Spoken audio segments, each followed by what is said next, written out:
to 6th July 2025 at the Nakuru Showground for an educational, insightful and family-friendly experience. Book online at www.ask.co.ke. The Agricultural Society of Kenya, ASK, invites all stakeholders, businesses and industry players to the 2025 Nakuru National Agricultural Show. Our theme this year is Promoting Climate-Smart Agriculture and Trade Initiatives for Sustainable Economic Growth. Join us from 2nd to 6th July 2025 at the Nakuru Showground for an educational, insightful and family-friendly experience. Book online at www.ask.co.ke. The Agricultural Society of Kenya, ASK, invites all stakeholders, businesses and industry players to the 2025 Nakuru National Agricultural Show. Our theme this year is Promoting Climate-Smart Agriculture and Trade Initiatives for Sustainable Economic Growth. Join us from 2nd to 6th July 2025 at the Nakuru Showground for an educational, insightful and family-friendly experience. Book online at www.ask.co.ke. The Agricultural Society of Kenya, ASK, invites all stakeholders, businesses and industry players to the 2025 Nakuru National Agricultural Show. Our theme this year is Promoting Climate-Smart Agriculture and Trade Initiatives for Sustainable Economic Growth. Join us from 2nd to 6th July 2025 at the Nakuru Showground for an educational, insightful and family-friendly experience. Book online at www.ask.co.ke.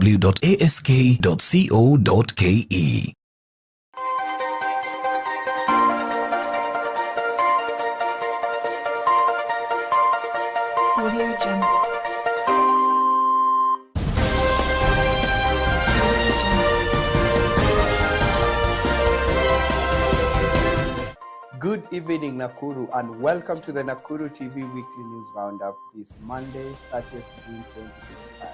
My name is Patrick Kinyo Prince, and this is the news. Baraza Media Lab, a vibrant hub for Kenya's media and creative professionals, on Thursday, 26 June, launched their new co-working space in Nakuru City. Dubbed to be the new home for creatives and storytellers and media makers and the melting point of artistry and creativity, Baraza Media Lab brings a space where media practitioners, artists and storytellers can connect, collaborate and create, making waves in Nakuru and beyond while fostering innovation and collaboration. Baraza Media Lab is empowering storytellers, journalists and artists. Baraza Media Lab provides co-working spaces, workshops and programs like the Data Storytelling Fellowship and She Leads Media Fellowship to support public interest media. Its mission is to strengthen Kenya's media ecosystem through creative storytelling, networking, and new business models. Baraza continues to champion inclusion and innovation. The lab invites Nakuru's media professionals to join its community for collaboration and growth. So a good round of applause for Cynthia.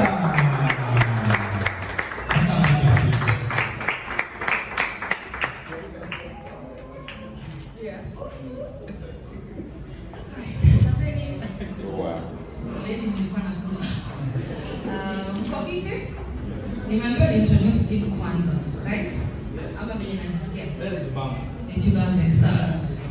Kwa wenye wanijui, my name is Cynthia Mboya. I work for Baraza Media Lab. I'm the head of operations and programs.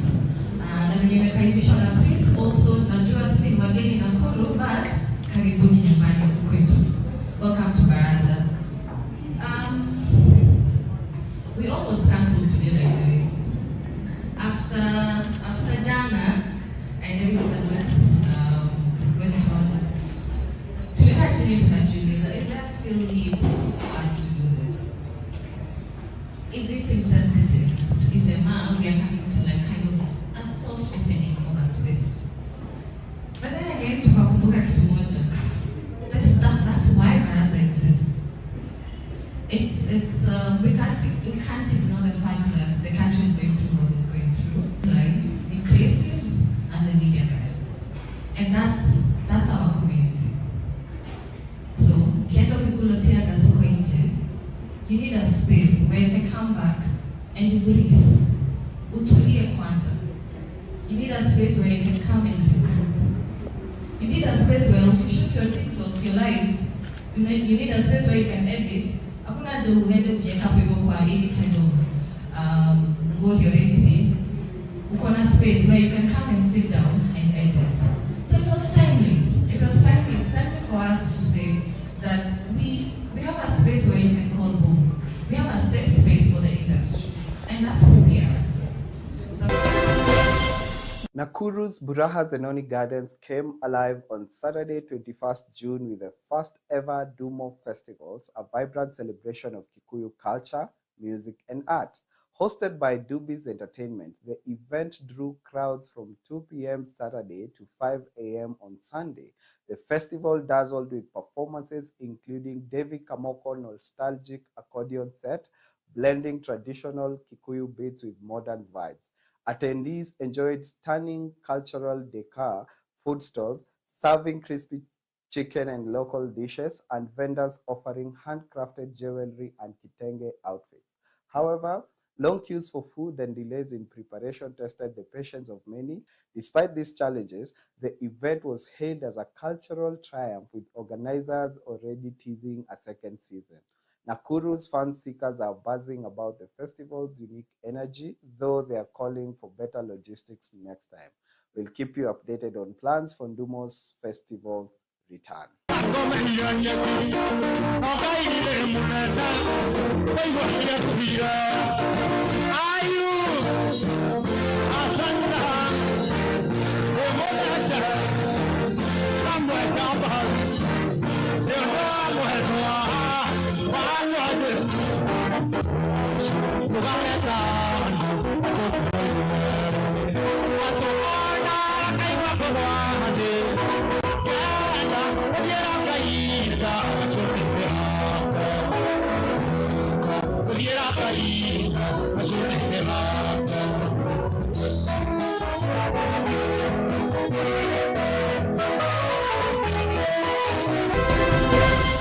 Nakuru's travel agents were in for a treat with an exciting familiarization trip or fun trip that went down this Saturday, 28th June at the stunning Sawela Capella Lodge in Elementaita. The event was a perfect blend of networking, exploration, and relaxation for tourism professionals. Hosted by the new management of Sawela Lodges from Naivasha, the trip included a sumptuous lunch showcasing their new culinary offerings, a guided tour of the luxurious property, a team bonding event, and a sundowner cocktail. Travel agents got first-hand look at the venue's offering, ideal for promoting to clients seeking conferencing, hospitality, or leisure experiences in Nakuru's scenic Elementaita region. The organizers hailed the event, saying it was set to foster meaningful partnerships in the tourism sector. Nakuru's travel industry is anticipating for the opportunity to showcase Sawela Capella as one of the region's premier destinations. The way we were treated is the way our clients will always be treated. My name is Sospita Chuaga, and I'm the lodge manager, Sawela Capella Lodge, here in Elementaita. And we've been here 4 months since Sawela took over the management and ownership of the facility. We are here today with all the travel agents from Nakuru and under the umbrella of a Great Rift Valley Tour Operators Association. And the purpose has been to showcase what we have and what benefits there are for us to do business together. Yeah, I have learned that it is very, very few people know about Elementaita and our, in general, and our property in particular. And I call to people, schools, institutions, business people, the corporate world, to discover us, and I can assure them they won't be disappointed. Traders in Naivasha towns are reeling from losses worth millions of shillings after goons looted and ransacked businesses during Wednesday's Gen Z's protest. The demonstrations, meant to honor over 60 youth killed in last year's anti-finance bill protest, turned chaotic, paralyzing the Nakuru-Nairobi highway. Hundreds of youth gathered peacefully at first, but the situation spiraled when armed groups, allegedly outsiders, invaded three major supermarkets, Power Star, Naivas, and Ketia, stealing goods worth millions. Lakeview MCA Alex Bogwa condemned the destruction, claiming the goods were ferried into Naivasha to cause mayhem. He noted calm was restored only after Kenya Defence Forces intervened. Naivasha Deputy County Commissioner Josiah Odongo warned that the looters will face severe legal consequences, with over 40 suspects already arrested and said to be charged.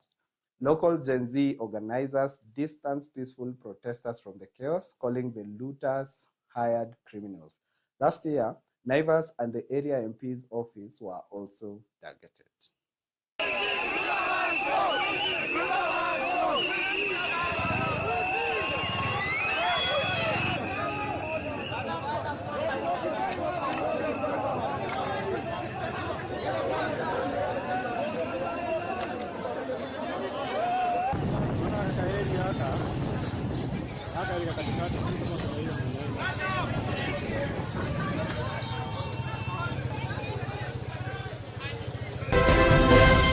The government has launched a nationwide census of street families kicking last week in Nakuru with the training of over 300 social workers from all 47 counties. The enumerators under the State Department for Social Protection will collect data to support the rescue, rehabilitation, and reintegration of street families. Mary Waboi, chairperson of the Street Families Rehabilitation Trust Fund, says the census running until 9th July aims to provide accurate data on Kenya's street population, estimated at 46,639 in 2018, with Nakuru hosting over 2,000. Conducted with the Kenya National Bureau of Statistics and UNICEF, the initiative will identify root causes like poverty, domestic violence, and rural-urban migration to inform solutions. Oboye also revealed plans for a vocational training center in Mavoko, Machakos County, to equip street persons aged 14 and older with skills for self-reliance. The fund is partnering with rehabilitation centers and religious institutions to address addiction, provide psychosocial support, and reintegrate families into communities. Sleeping outside, they have nowhere to sleep. And also, we are not dealing with a small case. We are dealing with the women even who got married there, boys who are on the street and they have got the children. We used to collect them all and take them somewhere where they can be starting doing some things. And also we told our institution, those boys after they are rehabilitated, they must have a scale. And that's the reason why Street Trust Fund, we bought a land in Mafoko, 20 acres. And we are begging the government to help us to build a permanent place for them, where they can be having a scale, so they can start by themselves. Also, we are going to do the census. This at the end of this June, to know how many street families who are sleeping outside, so we can give the government the plan and the figure, and we know also the government, Ministry of Work, they are doing this, what we want to do with the Mafoko land, so we can have a proper thing, not one. We're also in the process of working on the census for street children, street families. The last street family census was done in 2018, and we had a population across the country of 46,000. Now this is 5 years down the line, and we want to see whether that number has gone up, whether the number has gone down, and also what interventions and processes and programs can we put in place to assist them, and where are they found? There are many places where they are found, and our people are being prepared to do that. And the census is unique to them. This census is unique to them because the other census for the country does not have a specific mention of street families and street children. And therefore this will be preparing the country how to resource, how to respond, and how to reintegrate. Nakuru County has launched a land verification and validation exercise in Bahati and Dodori trading centers, aiming to issue title deeds to over 1,000 plot owners. The initiative, overseen by the county's Department of Lands, Physical Planning and Housing, and Urban Development seeks to resolve long-standing ownership disputes. County Executive Committee member Mr. John Kehage says the process confirms plot locations and ownership documents to ensure accurate title deed issuance. This move is expected to boost economic growth in Bahati sub-county by enabling residents to access credit and invest in their land. Many families, some waiting since the 1980s, have been unable to develop their properties due to lacking legal titles. Governor Susan Keheka's administration, in collaboration with the National Land Commission, has formed committees to work with the residents, ensuring transparency and protecting public amenities like schools and markets. Kehage urged residents to safeguard their new titles and report any dispute to trained mediators. Nakuru City joined Nairobi, Mombasa, and Kisumu in anti-government protest on June 25th, marking the first anniversary of the 2024 anti-finance bill demonstrations. Led largely by Gen Zs, protesters flooded Kenyatta Avenue demanding justice for last year's victim, an end to police brutality, and President William Ruto's resignation. The protest turned chaotic as heavy police presence met demonstrators with tear gas, leading to clashes that left one person dead in Nakuru, part of a nationwide toll of 19 fatalities and 531 injuries, according to the Kenya National Commission on Human Rights. Businesses in Nakuru CBD shuttered as looters exploited the chaos, with one suspected looter beaten by protesters. Social media captured a protester leaping over a bonfire on Kenyatta Avenue, while reports surfaced of goons allegedly demanding payment from local officials on 28th June. The unrest reflects deep frustrations with governance and police conduct, with calls for accountability growing louder.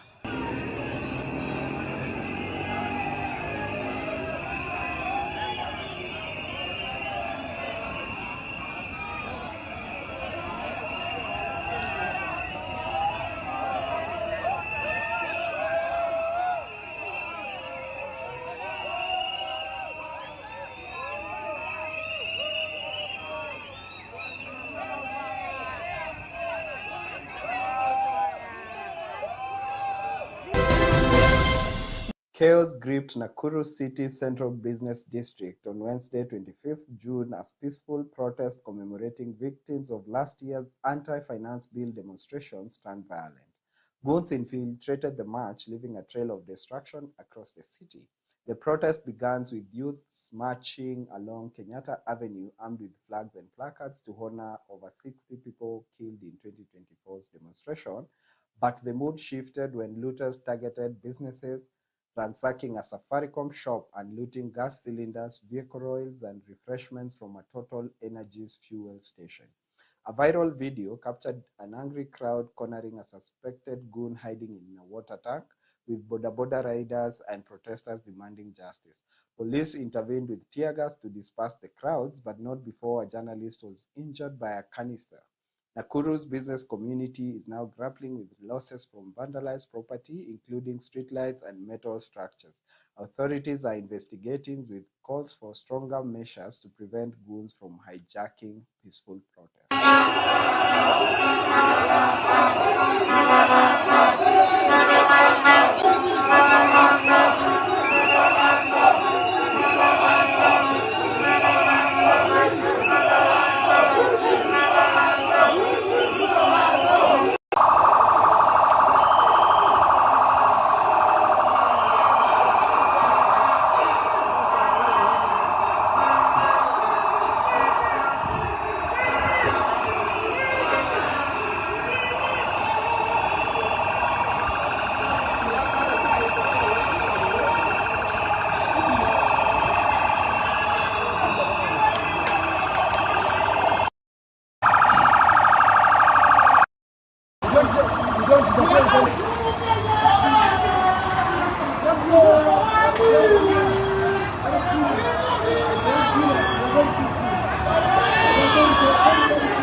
is high in Rongai sub-county, Nakuru County, where over 163,000 residents from 16 villages protested the June 28th against planned by the Geothermal Development Company, or GDC, to evict them for geothermal energy drilling.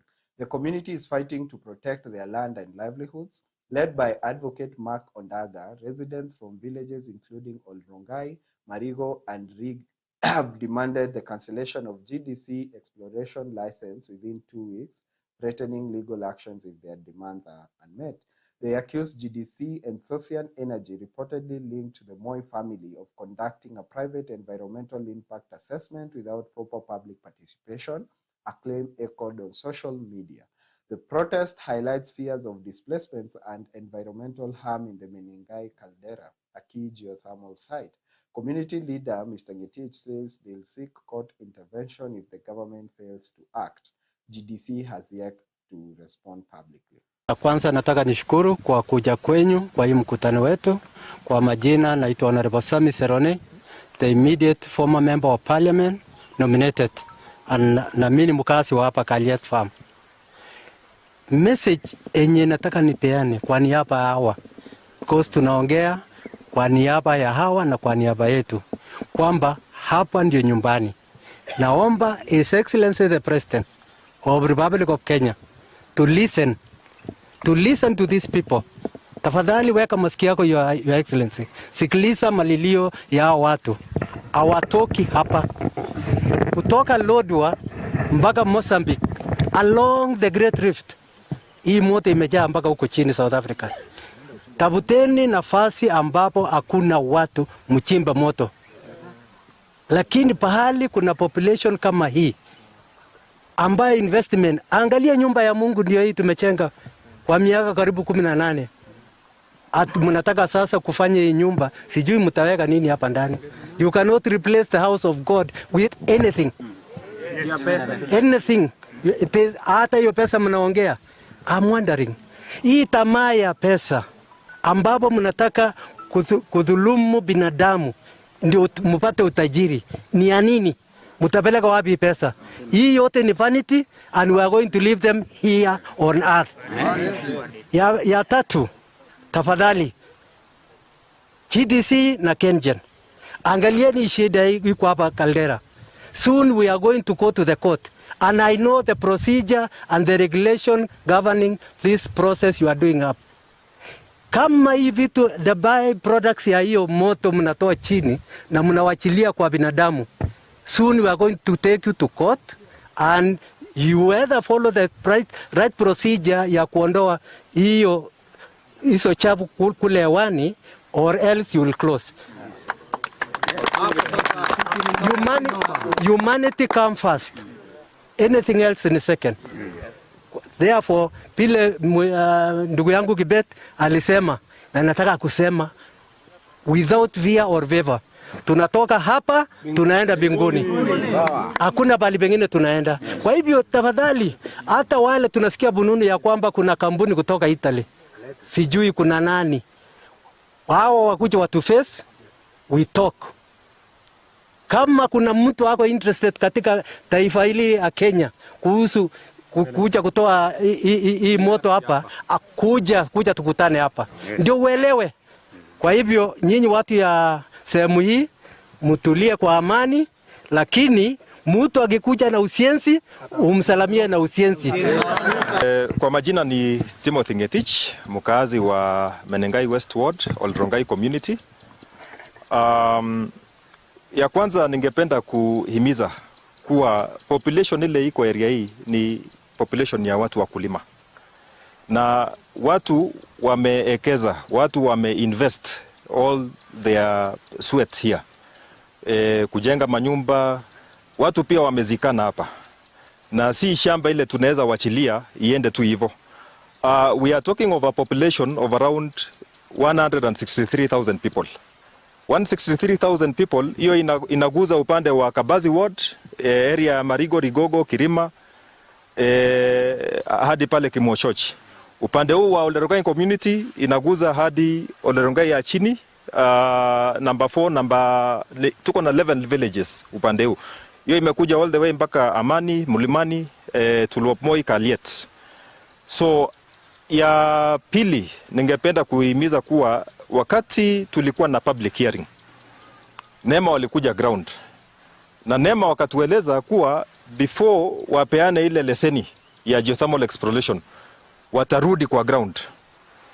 Hawakurudi, na naye wakati tulijua license imepeanwa haikuwa displayed kwa ile NEMA website. Tulikuja tukajua kama imechelewa, na naye hapo ndio tukaweza kupeleka Social Energy Continue na tukawabwaga kwa ile kesi. So saizi tumepata fununu kuwa GDC in collaboration with KenGen wako na motisha ya kukuja hapa hivi, and tunajua wamepata facilitation, wamepata funding, na hiyo ndio tunasema tumekataa. Tumekataa kama community ya Olerongai, tumekataa kama community ya Kirima. Tumesema hapana. Wale wote wenye wametoka upande wa Arauka, Marigo, Rigogo, tumesema hapana kwa hiyo maneno. Na if you want to force your way into this place, we will deal with you. And we will deal with you legally. Hiyo ndio kitu ile tunasema. Vijana, wazee, wamama, wote wa eneo hili, mpaka watoto, kwa sababu already tunapata madhara kutoka kaldera ndani, na mnataka kukuja upande wa phase 2. Upande wa phase 2 hiyo ni kumaanisha kwa mashamba zetu, na hiyo hatuwezi kukubali. Hii ni heritage yetu, hapa ni nyumbani, na hakuna mahali tunaenda, hakuna mahali mnatupeleka. Na kwa hayo machache tunasema asante. Mkitaka tukutane kotini, tutakutana kotini, tuende mbele. Asante. Majina yangu ni Cornelius Nyamboki. Mimi ni mwenyekiti wa Menengai West Stakeholders Forum, ambao membership ndio hii tuko present hapa kwa siku ya leo katika mkutano huu. Tumekuja hapa kujadiliana mambo ambao yanatugusa sana, mambo ambao imekuwa na very big problem kwetu hapa, maana watu wa GDC walikuja hapa wakahitaji kuweka mambo ya stima hapa, na tukawaambia haiwezekani kwa sababu sisi hapa ni wakulima na kile kitu hapa tunafanya ni mambo ya ukulima. Kwa hivyo tukasema haiwezekani kukaa na watu wa kutengeneza GDC exploration hapa. Na pia kukaa wengine wanakuja wanaitwa social energy, pia tukawakataza, na hawa tuliendelea mbele, na mwishowe mtajua baadaye kwamba tulienda kotini na tukawatoa katika area hii. Lakini sasa ile kitu inatukwaza zaidi ni kwamba tumepata ripoti kwamba serikali bado ina nia ya kuja kutoa moto hapa, na area hii tumesemama imara kusema hapa ni sisi tunataka kufanya kazi ya ukulima. This is a heavily agricultural area, na haiwezi kuwa coexist pamoja na mambo ya mining ya geothermal hapa.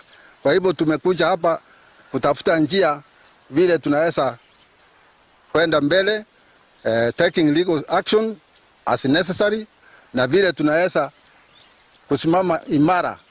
Na sisi wote tumejitokeza hapa kusema mambo ya kuja kutengeneza moto hapa haiwezekani na haiwezekani. Na ndio maana tumekuja hapa. Resolution yetu ni kwamba kama kitu kimoja tumesema haiwezekani. Haiwezekani. Haiwezekani. Na ndio msimamo wetu. Over 1,000 Juakali artisans in Nakuru Town West rallied on 23rd June to reclaim a 21-acre parcel of land in London Ward, originally allocated to them by the late President Daniel Arap Moi. Led by MP Samuel Arama, the group is demanding justice for the artisan community. They were joined by London Ward MCA Bernard Gattuso and Governor's political advisor Mr. Francis Njoroge. Arama announced an agreement with Governor Susan Keheka to return the land to its rightful beneficiaries. Plans are underway to develop a modern Juakali facility to serve over 10,000 artisans. boosting local economic growth. Arama vowed to escalate the issue to Parliament and the National Land Commission to ensure the land is secured for the artisan. Community leaders are urging swift action to finalize the reclamation process. Atuongoze. Kwa kweli tumefika hapa kiwanja, hii ndio shamba ya wanajua kali. Na sababu tumefika hapa, tunatoka bwana Chama mheshimiwa atuongoze kutoka hapo, tujue tafanya. Yeye ndiye ana kila kitu, yeye ndiye anaweza kutuongoza, sababu yeye anajua mambo ya kiwanja vile kinaenda, na ndio tulienda kwake kutafuta usaidizi, na kweli alituahidi leo tutakuwa hapa kiwanjani, na tumefika hapa. Ningependa tumpatie nafasi, atupatie direction. Tragedy struck Nakuru on the 25th of June during the Gen Z-led protest marking the anniversary of the 2024 anti-finance bill demonstrations. In Pipeline Estate, an elderly woman was killed when a tear gas canister allegedly thrown by anti-riot police landed in her home.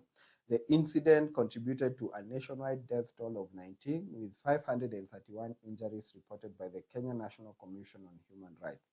In Molo, Nakuru County, posts on social media reported a protester shot dead by police, intensifying allegations of police brutality. The protest entered on Kenyatta Avenue, saw youths demanding justice for 2024 victims and President William Ruto's resignation. Clashes with police who used tear gas and live rounds led to chaos, with one looter beaten by protesters. Businesses in Nakuru CBD shut down as the unrest spread. The KNCHR report condemned the excessive use of force, and activists are calling for accountability. The government has yet to comment on specific incidents. A dramatic confrontation in Nakuru's London estate on 16th June left a protester seriously injured after he charged at anti-riot police with a machete. The man, identified as Hassan Mtimkavu, also known as Paul Ositi, was part of a protest sparked by the fatal police shooting of a local resident, Daniel Derito, on 9th June. Viral footage showed Mtimkavu, reportedly a Ugandan national, wielding a machete and advancing towards officers despite tear gas being fired. Nakuru Town West Sub-County Police Commander Stephen Kirui confirmed Mtimkavu was arrested on 12th June in the Hilton area after hiding. He allegedly feigned illness and was admitted to Nakuru County Teaching and Referral Hospital under tight security. Mtimkavu faces charges including unlawful presence in Kenya, incitement, burglary, robbery, and theft. 7 officers linked to Nderito's shooting have been detained, with the investigations ongoing. The unrest, which saw businesses looted and roads blocked, has fueled debate over police conduct and public safety. Kai.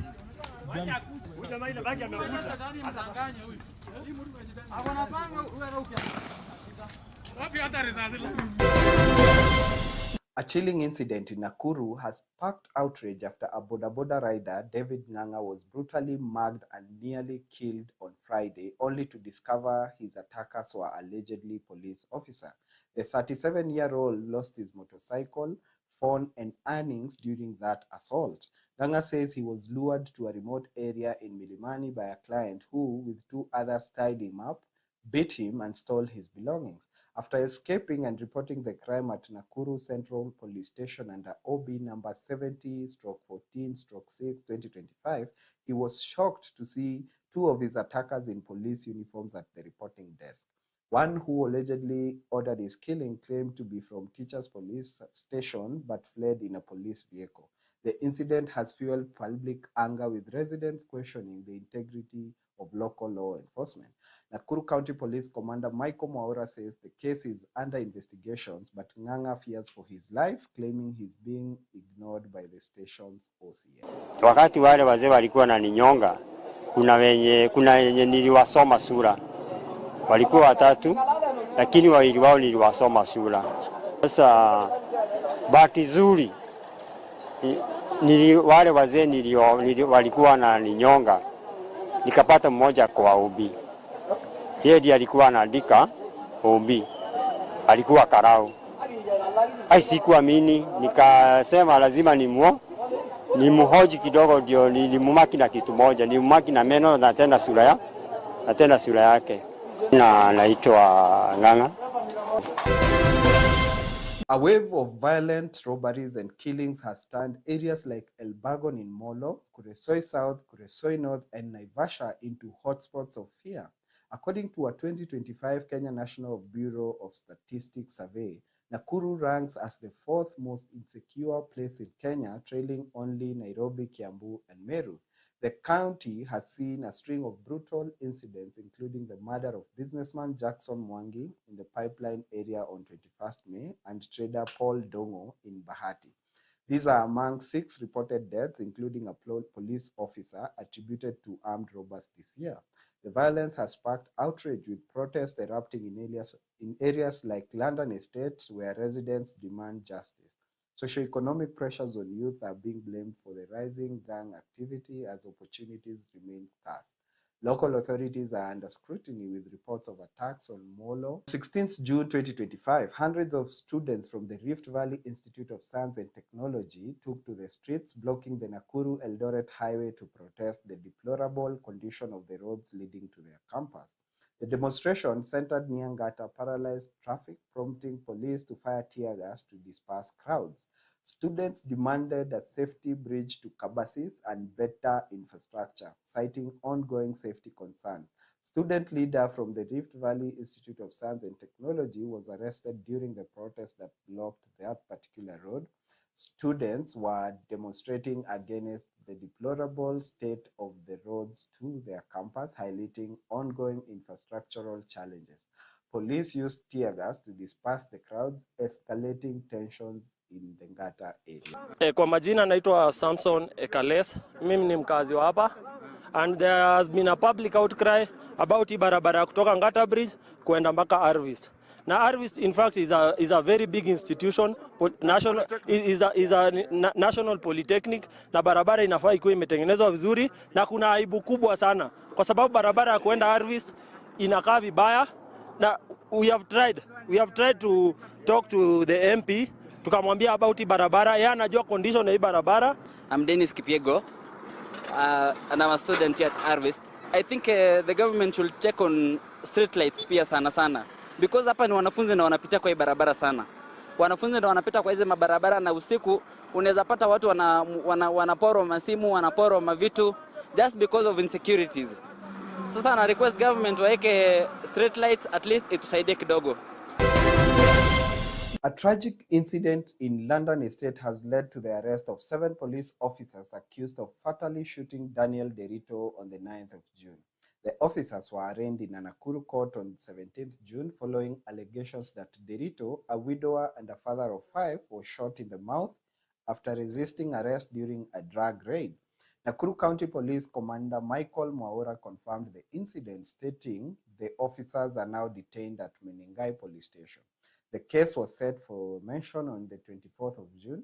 The shooting has sparked outrage, with protests in London, Nakuru continuing into a second week. Residents have taken the streets demanding justice for Derito, a local sand harvester.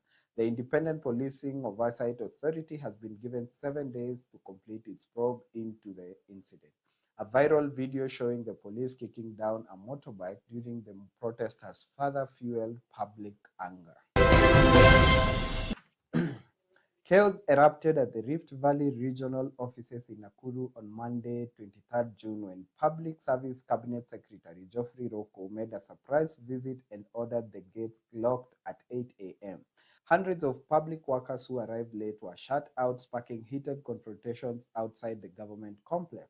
The dramatic move was aimed at enforcing punctuality among civil servants, with Rocco emphasizing the needs for discipline to improve service delivery. However, the decision backfired, drawing sharp criticisms from workers and unions who called it heavy-handed and humiliating. Some employees argued they were delayed by personal emergencies or transport issues, while others accused the CS of ignoring systemic challenges like understaffing. Union leaders have demanded a review of the approach, warning of potential strikes if such measures continue. The incident has ignited a broader debate on workplace policies in the public sector. The Cabinet Secretary has yet to respond to the backlash. The people of Kenya are demanding a lot from the government. The people of Kenya are demanding a lot from the president, from his cabinet, the PSs, the members of parliament. The people of Kenya are demanding a lot from you, the civil servants, the public servants who work in these offices. I have been in most of these offices. They are empty because you are not at your workstation. A horrific tragedy that rocked Menengai area in Nakuru, where 17-year-old Liz Jerry Mwangi was arrested on Monday, 23rd June, for the murder of a 3-year-old Margaret Wajiro Kirave, has continued to baffle residents. The incident, which occurred near PCEA Shalom Mchanganyiko Church, has left the community in deep mourning. According to the Directorate of Criminal Investigations, Mwangi allegedly lured the toddler from the church during a Sunday service before strangling her with a cloth just 50 meters away. CCTV footage captured the chilling act, leading to her swift arrest at her home in Judea Village. The child was found unconscious and pronounced dead on arrival at Kenlands Hospital.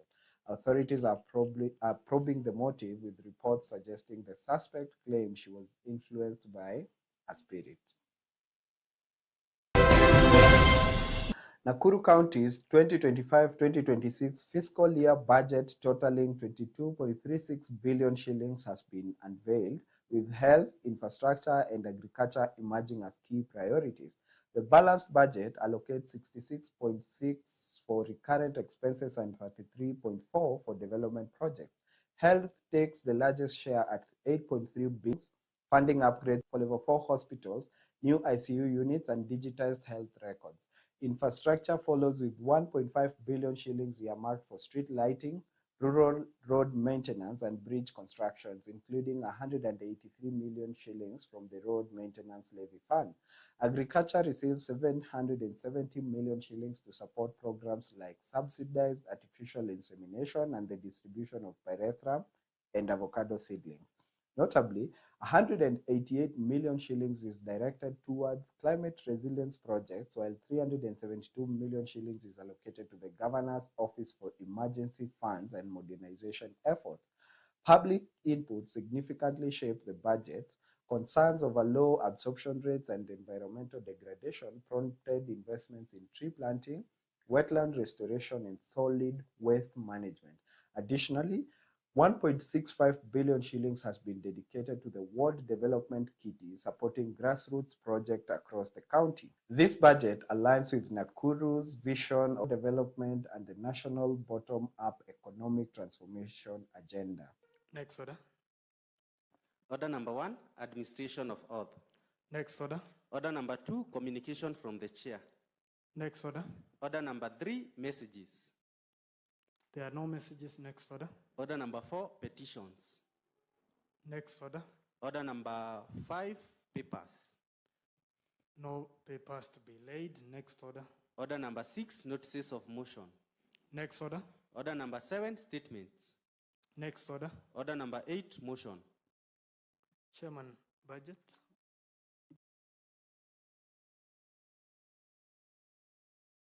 Thank you, Mr. Speaker. Mr. Speaker, I wish to move a motion that the Nakuru County Appropriation Bill number 3 of 2025 be read a second time.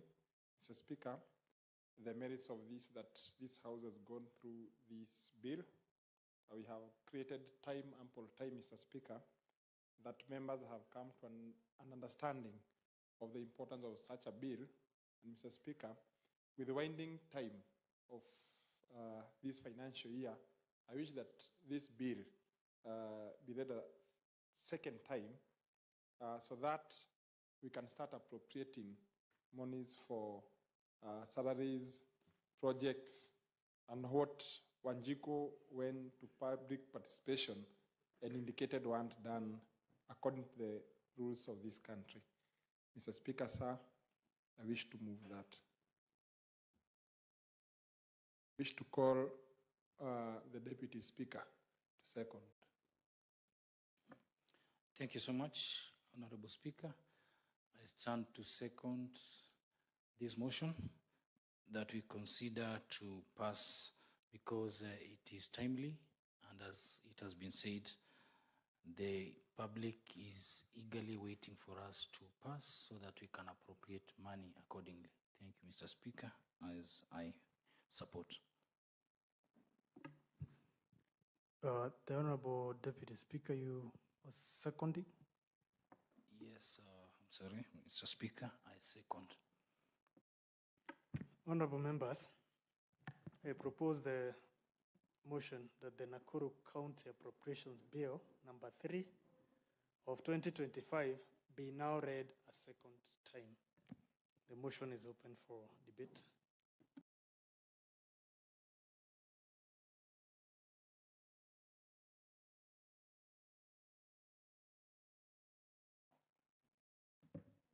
The Honorable Member for Mosop. Thank you, Mr. Speaker. As I have seen, Mr. Speaker, we have actually taken a lot of time to scrutinize and look at it. We've done several amendments where it was actually necessary. And actually going by the moods of the House, Mr. Speaker, my humble request will be put into the question. Thank you, Mr. Speaker. Chair, you are agreeable to that position? Mr. Speaker, I'm agreeable to that position.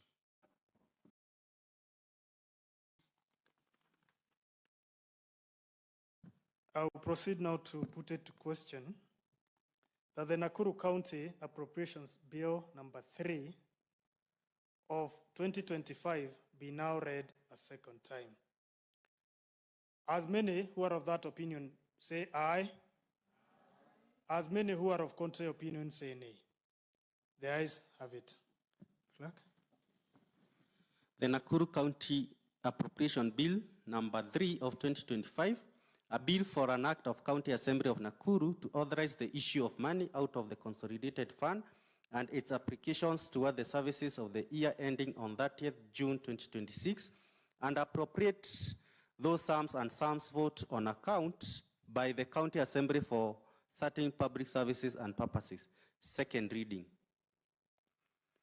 Thank you. Next order. Order number 9, Committee of the Whole House.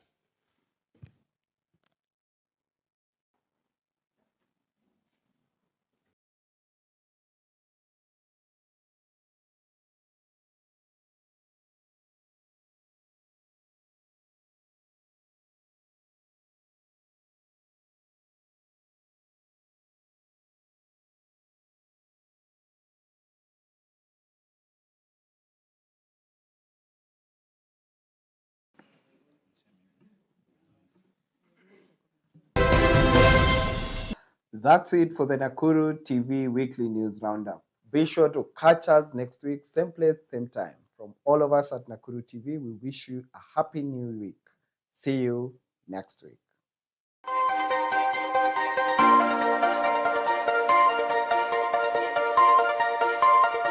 Audio Jungle.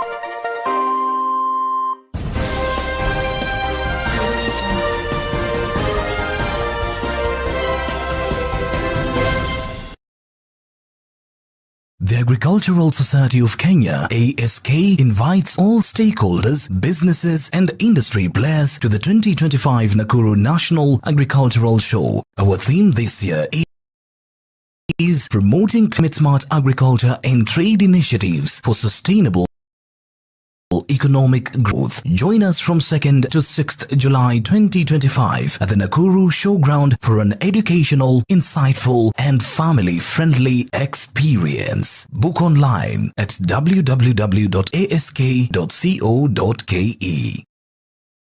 In Nakuru, speed and stability matter. That's why more homes and businesses choose Connect Data Networks, your trusted fiber internet service provider. Super fast speeds, reliable connections, flawless video, streaming and downloads anytime, anywhere. Need help? We've got your back. 24 hours a day, 7 days a week. Connect Data Networks, Nakuru's #1 choice for fast, reliable internet. Call us today on 07309888111 and get...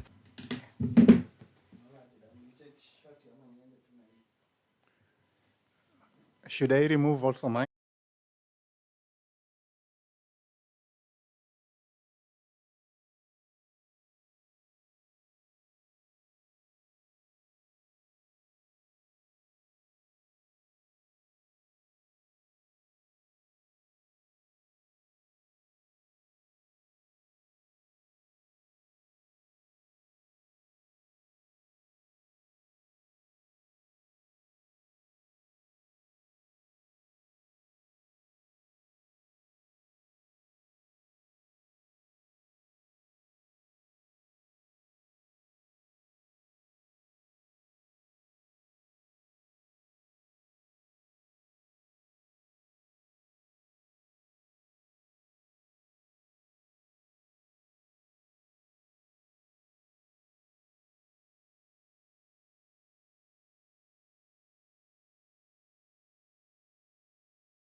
Good evening and welcome to Nakuru Tusemezane this Thursday. What is the date today? Thursday, 10th July 2025. Asanteni sana kwa kujiunga na sisi kwa fursa nyingine ya kufanya show yetu ya Nakuru Tusemezane. Imekuwa muda, I think the last time tulikuwa na Isaac Manoti who was a guest presenter hapa, and tuliweza kuwahoji wale dada wawili Linda na mwenzake ambao tulikuwa tumewaita wakuja kutuelezea about show, and show ilikuwa very successful this time round. We had very good turnout, and I'm sure kwa wale ambao walienda, wale ambao walitizama show na wakadecide kwamba wataweza kwenda the ASK show, I'm hoping you all had fun. So this is another edition. This is episode 11 of Nakuru Tusemezane. Na kama tulivyosema tu, Nakuru Tusemezane ni kipindi ambacho tunakutana hapa na wataalamu, ordinary Kenyans, citizens, wale ambao wako tu pale kwenye ground. Tunaweza kuzungumza mawili matatu kwa maswala yale ambayo yanatusumbua pale nje. Maswala ambayo pengine watu wana observe, the current happenings, be it in politics, current affairs, ama hata leadership tu. Maswala ambayo yanatuhusu sisi kama wana Nakuru. So siku hii ya leo kwa Nakuru Tusemezane, tumesema tutazungumzia swala zima la protests ambazo tumekuwa tukiwitness since the 25th of June 2024, ambayo ilikuwa ni last year, where we had the mother of all protests. Ilikuwa dubbed the Gen Z protest, and we also the successes of that particular protest. And successively we've had many others ambazo zimekuja baada ya hapo, na mwaka huu kulikuwa na makumbusho, 1 year anniversary of the Gen Z protest of 25th. Kumbuka kwamba 25th June 2024 was a culmination. It was a culmination of so many protests that were organized, but kulingana na watu pale nje walisema kwamba the 25th June 2024 one was the mother of all protests. And therefore, mwaka huu pia tukaweza kuwa na makumbusho, because we lost lives. I think that was the first ever protest that we had people killed, gunshots. And so this year, still the same people felt it was also important for them to mark that particular day in honor of the people who were killed last year. And so when that happened, we also had killings along the memorial. And so successively now from 25th June, we had the Saba Saba, which was more lethal. And today we have a guest who will take us through what really went down, especially in the whole country, but contextually here in Nakuru. So allow me to welcome our guest for today. Na title yake ni ngumu sana, you'll allow me to read.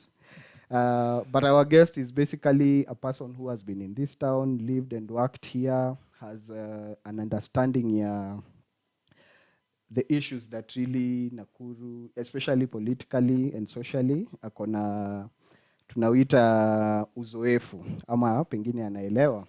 So today we want to dive into the chaotic Saba Saba protests in our city here, in our town, Nakuru, where we all know what really happened, and it's very sad that suspected criminals, actually not suspected, these were just criminals exploited the unrest, yeah, and they vandalized and looted various businesses, especially in Freearea and Barnabas. This is Saba Saba now. So we are sitting down today with our guest. I will allow him to introduce himself, but Tom Mboya Ochieng is a certified, is it public? Professional mediator. Professional mediator, a CPM, okay? Certified professional mediator. He's also the CEO of GapLink International, a seasoned good governance practitioner, human rights philanthropist, and disaster risk reduction expert. We're just trying to uncover the details of the incidents and to explore the broader context of the protest and to discuss the impact on our Nakuru community.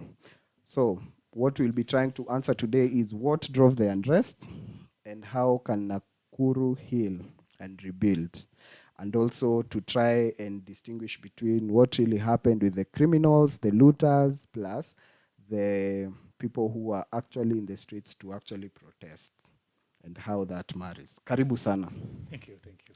I'm sure using Kiswahili will be a bit of a problem for you, lakini tutatumia lugha zote mbili, Kiswahili na Kizungu, whatever you're comfortable with. Asante. Just introduce yourself to our viewers. Thank you so much, Pato. I'm so honored to be in this place this evening, rather, could I call it night? It's a pleasure to Nakuru also to have its own, that is bread of Nakuru. I know there are several other entities, like when we go to Nakumat, people know Nakumat the whole country, but what they forget, it originated from Nakuru. Yes. So we know Nakuru TV also is going far. Thank you so much for this honor of inviting me to come here and share. Asante. Thank you. So we will dive straight into the issue at hand. During the protest, I saw you are one of those people who went really out, risked your life. I saw you trying to also observe what was really happening in Nakuru. And I'd want you to, first of all, start with your own understanding of the 25th June 2024, that is last year. How the Gen Z protest, being a person mwenye amekuwa kwa midahalo mingi sana, I'm sure you've been in protests before, but not at a bigger scale like what we witnessed last year. Please take us through your experiences and what the 25th June 2024 protest proved to you. Thank you so much, Pato. Maybe I just say protest is a very interesting thing when we talk about protest. Haswa tukiangalia katika hali ya kikwetu hapa nchini, particularly hapa Afrika na particularly hapa Kenya. Tukiangalia haswa mimi ni wale wenye wako na uzoefu wa tear gas. Yes. Nafikiria nimeikunywa kwa muda ama nimeivuta kwa muda. Nikiwa college tumeweza kupambana naye, nikifanya kazi Nairobi nimepambana naye. Na sasa nakumbuka siku moja ilinipata katikati ya town na nikajikuta ndani ya butchery, nikaingia katikati ya nyama. Yes. Nimehang up na niko in a cream suit. So it's only interesting that I came out of that place sikuwa nimepata any blood stain. So nikisema aswa mambo ya maandamano nchini, kitu moja watu people don't demonstrate without a cause. Obviously there's a cause. The point of departure is how that is managed. Yeah. And two, many of our African leaders have always believed on this, to bury their heads in the sand and not accept reality on the ground. So when they do that, basically they give people other alternatives. And tukiangalia over time, tuone kama wakati wa Moi, unakumbuka wakati watu walikuwa wanasema Moi must go. Yes. Na ukikumbuka pia Kibaki tosha. And then tuka graduate from that. Over that time, sisi tulikuwa tumebahatika tukaona akina Martin Shikuku, na akina profesa yule wa Makueni, the former governor, Bwana Kivutha Kibwana. Na nikiangalia kwa wenye wamenilea kwa my work, watu kama kina Bobby Mkangi, Otiende Amolo na wengine.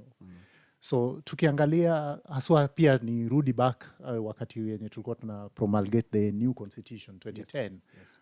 Kukunywa pia tear gas pale Bomas of Kenya. Hizo zimekuwa.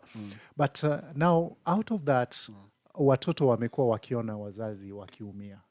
Na ikifika point hata wewe ukiwa katika boma na uone mtu amekuja kudhulumu mama yako ama baba yako, itafika mahali penye utasimama. So kusimama kwa Gen Zs, ukikumbuka hapo awali hata yule mwanadada Gen Z mwenye aliambia baba Raila, wewe kaa nyumbani, pumzika, wacha sasa sisi vijana tushughulike na tukimaliza tutakuja kukuita.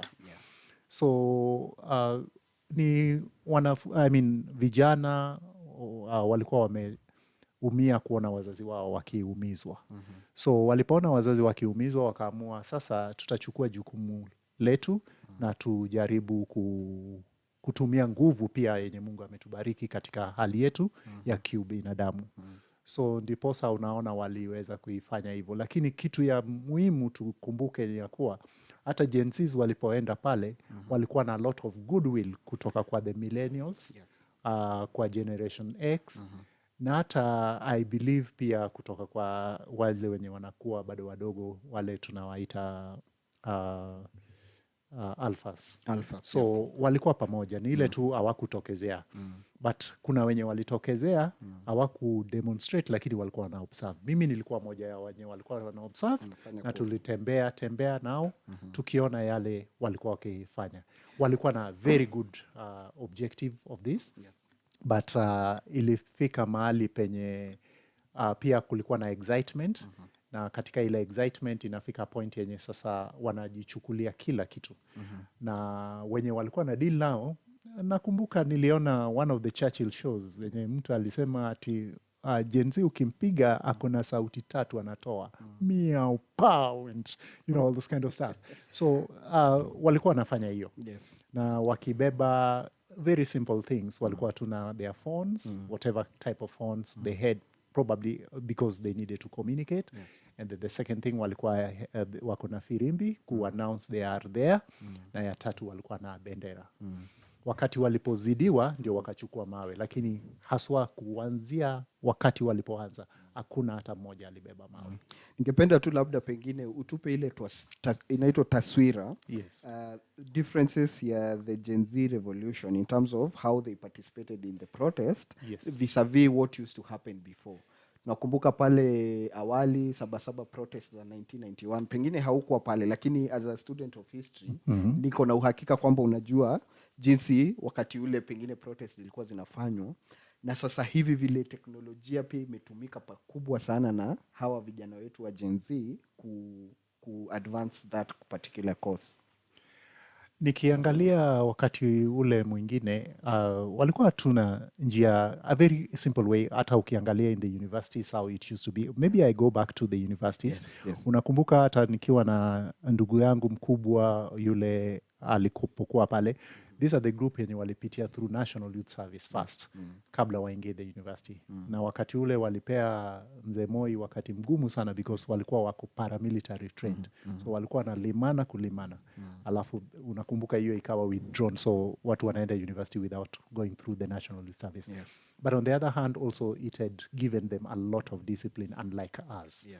So pia wakati ule hatukuwa na a code of dressing. Ulikuwa unavaa chochote chenye unataka kudress naye, as long as you feel you are comfortable you can run on it. Hivyo ndio watu walikuwa nafanya, na pia uko na mkoba, uko na wakati yenye utafika mahali unaweza nunua kitu ukule, bas hiyo ndio tulikuwa tunafanya. But now the new generation kwanza walikuja na code of dressing. Unasikia mtu akisema bendera, hiyo haikuwa ni moja yao. Phone, watu walikuwa naogopa hata hiyo phone inaweza ibiwa, unaacha phone home ndio unakuja. Wakati huo ilikuwa imebebwa.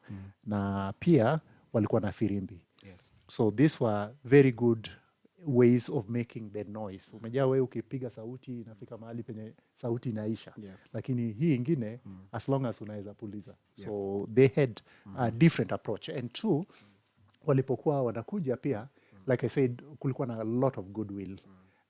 So that's why they came. And also if you look at the population of the youth, they are quite high. So they came in their numbers, they came in solidarity. But one more very interesting thing, they were tribeless. Two, hawakuwa na leadership. They agreed on something kwa mtandao, and that's what they pursue, all of them.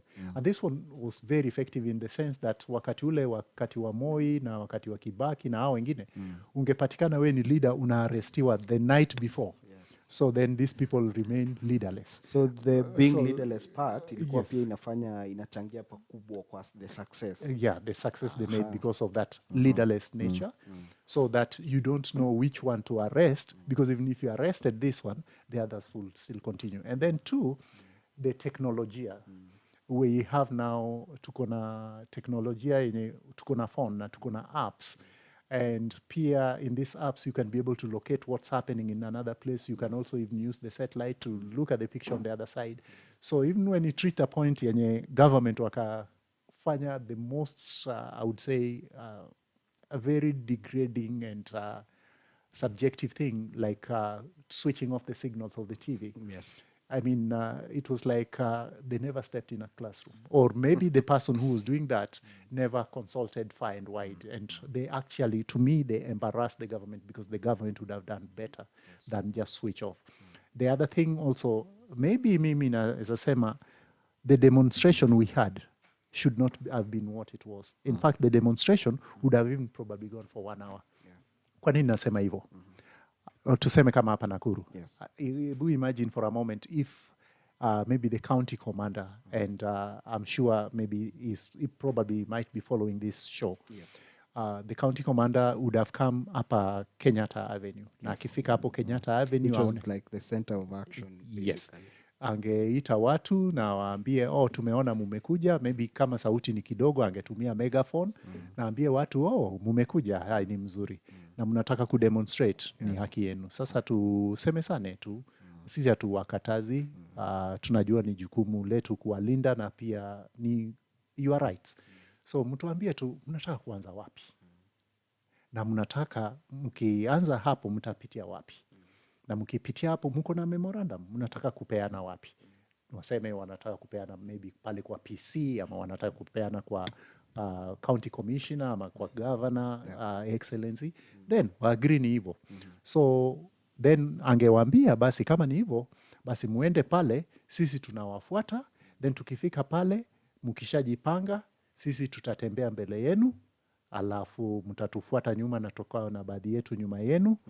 Tukifuatana pole pole mpaka mahali penye mnaenda. Alafu tukifika pale, yule ofisa mwenye ata-receive hiyo memorandum, akisha receive, bas, mtaomba, mtaimba, mtapeana speech, alafu mwende nyumbani. Hiyo na kuhakikishia hiyo demonstration haingeenda more than 2 hours. But wakati walipoenda wakaifanya the other way round, na wakatupa tear gas. Then you don't blame the people because kama polisi anakimbia tear gas, pia binadamu wengine pia watakimbia tear gas. Na pia hiyo ndio ile tunaita provocation. Sasa hiyo ndio provocation. Sasa mtu akishakuwa provoked na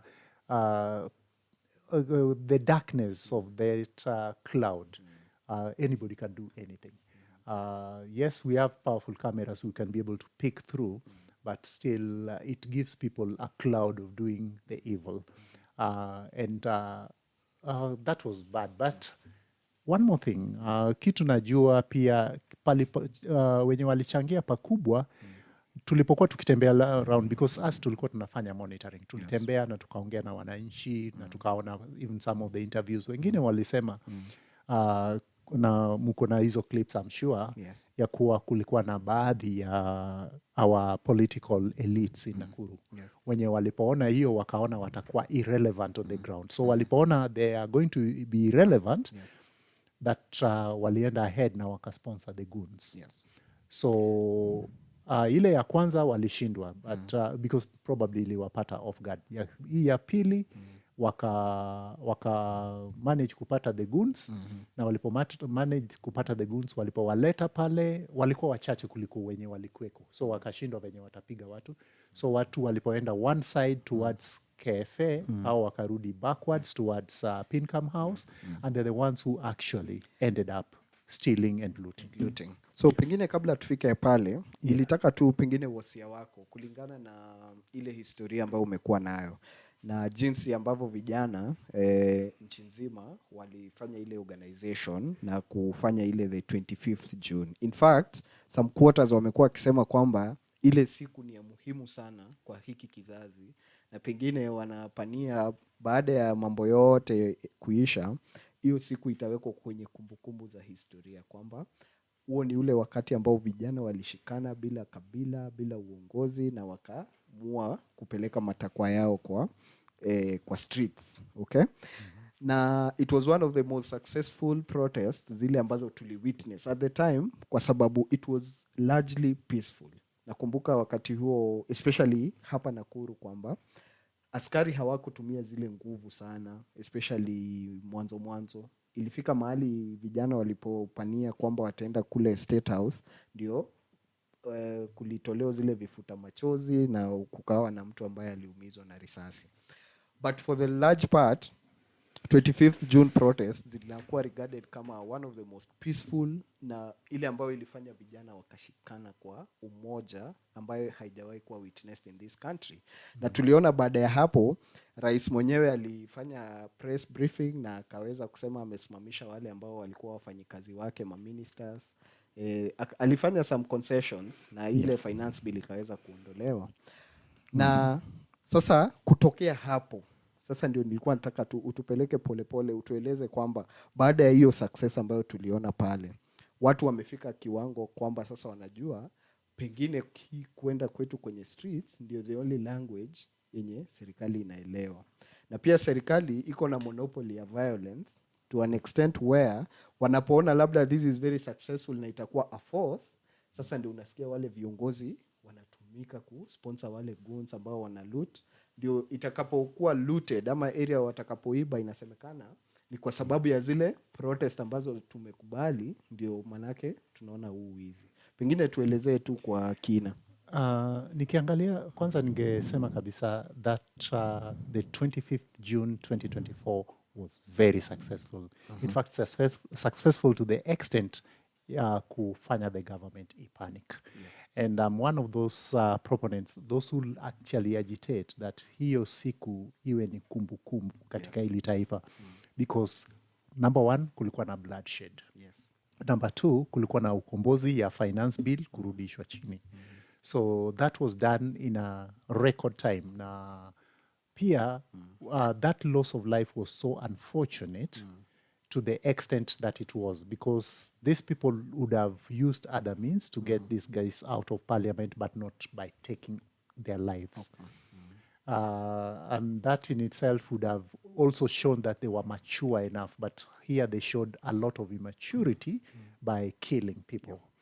There's no any excuse that you'd give me at whatever level of taking a life, because even you yourself, who wants to take other people's life, suppose it was your life that was to be taken out. So it was not satisfactory that people's lives were taken. And in fact, the taking of the people's life is what agitated even the new Mandamano to come in. And two, the more you take, the more you'll get more people going for the uprise. So the best that the government would do is to look for other avenues to do that. And two, we are tired of every time something happens, we'll be told, hey, let's come, sit down and talk. The problem is, yes, it's okay, we can come and sit and talk. But then the question is, we sit and talk, then tomorrow you repeat the same mistake. It's like, I would compare you to that wild animal, njiri. We call it njiri. Ngiri. That you beat it from this point, it goes maybe about a few yards and then forgets and comes back again. That's where now I have a problem with this call for a talk. When people come and call for a talk and they talk, let's be candid with each other and let's follow through. I think that also, if not taken care of, even now that we are talking about the broad-based government, it is the same thing that is going to hit them. If they don't follow on those agreements, then definitely, maybe if the leaders remain, but then the people on the ground will reject. And so I'm looking at a situation that we would celebrate that day, have it as a monumental moment in this country, and let's have it on the calendar. We have other days that I will not want to use the word useless, but it doesn't serve our purposes. So this one served our purpose because they did something that generally changed the trajectory of this country. The second bit, I would say also, is the communication level and the solidarity. Utapata something that is happening in Nairobi will happen in Mombasa, will happen in Isiolo, will happen all over. Because as long as we have the internet, we have the satellite, people have got ways and means of downloading apps and are able to communicate. To get correct information and timely. And it's also timely. So we shouldn't be treated as per what we had in our old constitution, because that's one of the reasons why we moved from the other constitution to the 2010 constitution. So, and we have them emblemed there. Article 37 is there. And of course, we've got policies, we've got certain acts. For example, we have access to information. This is an act of 2016. We have to have that. I mean, you cannot hide it. It is not your personal property. Maybe I would maybe make a joke and say, "Sio ya mamako." There's a politician who once said that. So it's not that we'll just have it like that, but we need this to come down to us and to serve our purposes. If it serves our purposes, then we are good to go. Well, you asked me several questions. I don't know if I'll remember them all, but I'm looking at the genesis of this was because we were tired by overtaxation. And two, the youths. There are quite many, and I will give you just a scenario. If you go, for example, to Egerton University, it's one of the public universities we have in the country. They normally graduate twice in a year, and one graduation alone, they come out about approximately 3,500. If you talk about 2 graduations in a year, that's about 7,000. Then multiply that by the public universities in this country. How many do we graduate? Then bring in private and religious universities. They're quite a lot. Then bring in the affiliate university, the USIU and the like. Of course, we have religious universities, Daystar, Kabarak, call it. There's so many. If you look cumulatively to these people graduating, how many do we graduate in 1 year alone? Now, look at that, and then the people who are already employed, who are actually sitting on their seats. The other time I wanted to have a meeting with one of the ABSA branch managers, and he told me, Boya, this evening, why don't we reschedule? Why? Because I've got a class in the evening. So you'll find that those who are already employed are not ready to relinquish their positions, and they're actually going back to classes to make themselves better so that they're retained beyond time. So if that be the case, then you can imagine the intake disparity. And then also look at the other issue. As we do this, during the time of our parents, if you go to Coca-Cola, Coca-Cola would go and say, employ people. And if they put the advert, they would say, we want drivers, we want clerks, we want cooks, we want sweepers, we want messengers. But today, if you are going to Coca-Cola, for example, and you're going to be maybe a sales executive, the number one thing they will ask you is your area of expertise in terms of education. Then they will ask you affiliate issues. They'll ask you, do you have a valid driver license? So they will give you a vehicle. 2, they'll ask you, are you computer literate? They will not employ for you a clerk, you'll clerk for yourself. So at the end of the day, the jobs that were being done by 5 people is being done by 1 person. If it's being done by 1 person, and on this other hand, the times also, we are also appreciating the technology, the computers and all kind of stuff. So you'd find we are shrinking. Those who die, we don't also replace them. In fact, the entities are like looking at who is ready to quit so that we give them something so that they may go home and leave the space. But now they don't do that. So the one that dies, to them, they are so happy that at least this space that we have cleared 1 person. So then you'd find... So they're not very keen on replacing. They are not keen on replacing. So now if you look at that, then the government should think otherwise. And 2, the government, yes, has thought it twice when they brought Kazi Mtaani, they brought Ujenzi kwa Mjengo. Those are good stuff, but then they are not sustainable. Let's face the facts. Those things are not sustainable. Because if you are to build a house, in fact, you have a timeline for your house. I would want to build this house. This house will take about 4 months. It will take about 6 months. It will basically, that's it. So where will this person go the following year? They will have no space. So what we would encourage the government, well, you're doing this, that's fine, but also create an environment. Let Pato, you start your own business, and then the concession, I mean, the charges, the taxes, tariffs should be lower so that you can be able to thrive. And when you thrive, you'll employ 1 or 2 or 3 people you'll have absorbed, and then the other person will have absorbed. If you look at that, the percentage that will be able to absorb, whether it's white collar or non-white collar, will be quite a lot, and this will be sustainable. I think if we gave it that kind of approach, we may be going somewhere. And this is part of the things that is bringing problems with agencies. When somebody has gone to the university and the person who probably is the president telling them that I'm also learned, And if you're learned, yes, you have a white-collar job. And once who are also equally learned, you want us to go for the non-collar, white-collar job. So what does that mean? And then there are also other constitutional offices and non-constitutional offices. The problem, again, we have, I would just say, is poor governance. For example, the people who can be able to question such like issues. There's a time I worked for Kenya National Commission on Human Rights, being that time in charge of Nakuru County, and doing monitoring elections and all kind of stuff, several other things that we did. And there's also a time I worked for the US Embassy as a political analyst in Central Rift, and many other accolades that we've done before. But I was just looking at all this summed up.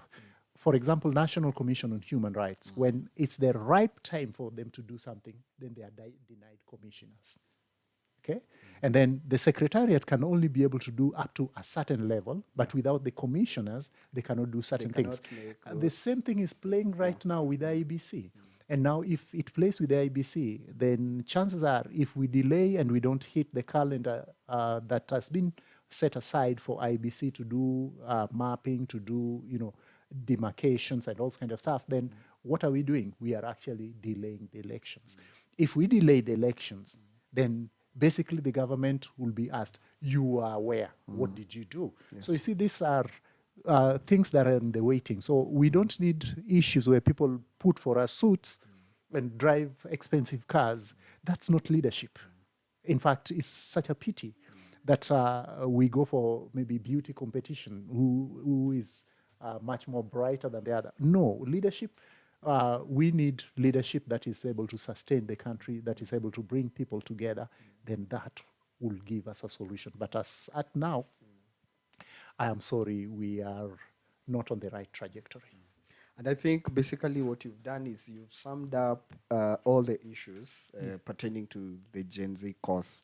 These are issues that people vocalize, these are issues people try to talk about, but at the time they felt like the government was not paying attention. In fact, one of the things that the government is doing is gagging them. Yes. Allow me to say this. This gagging has not worked right for us. Yes. And especially if we look at even the issue of, I would want to say this to the Ojuang family.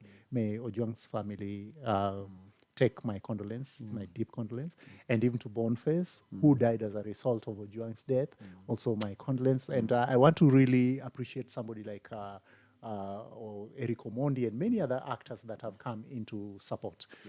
But I also feel that our leaders, some of the times, they'd better be quiet.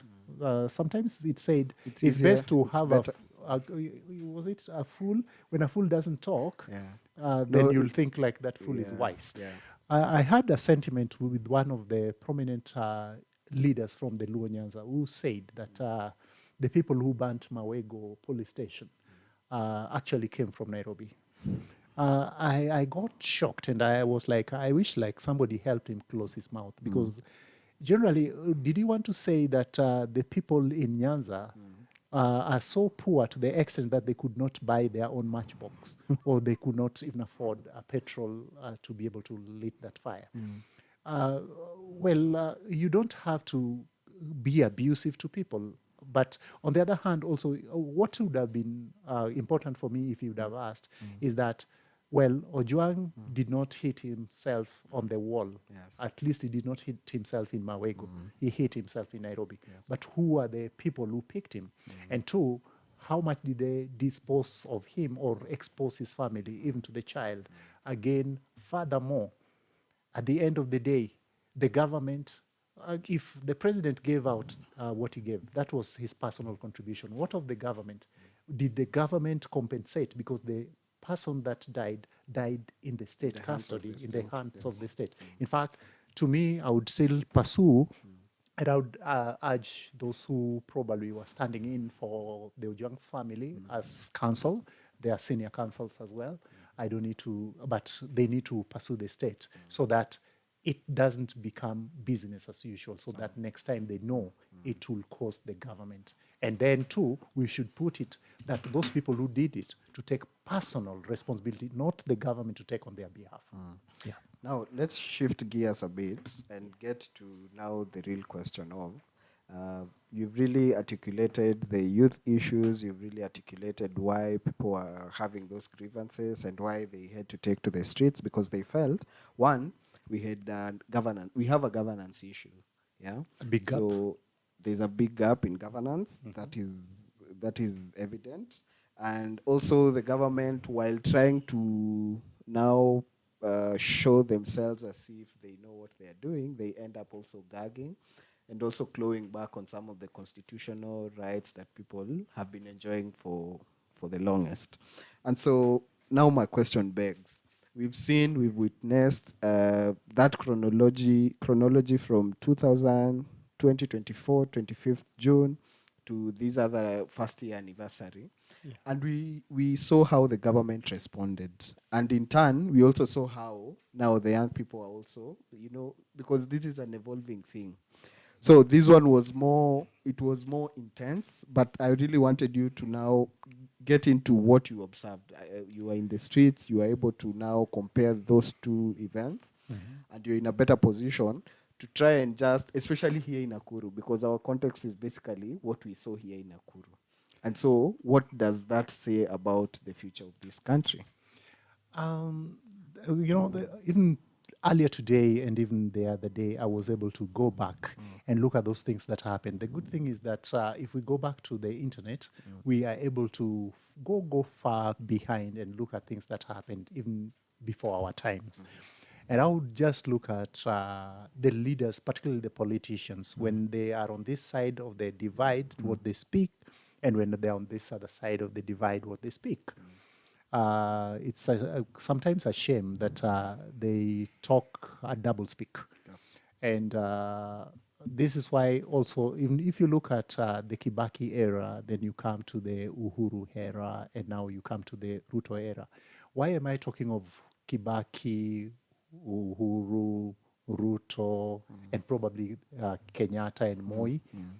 Because they're the ones who bear the responsibility.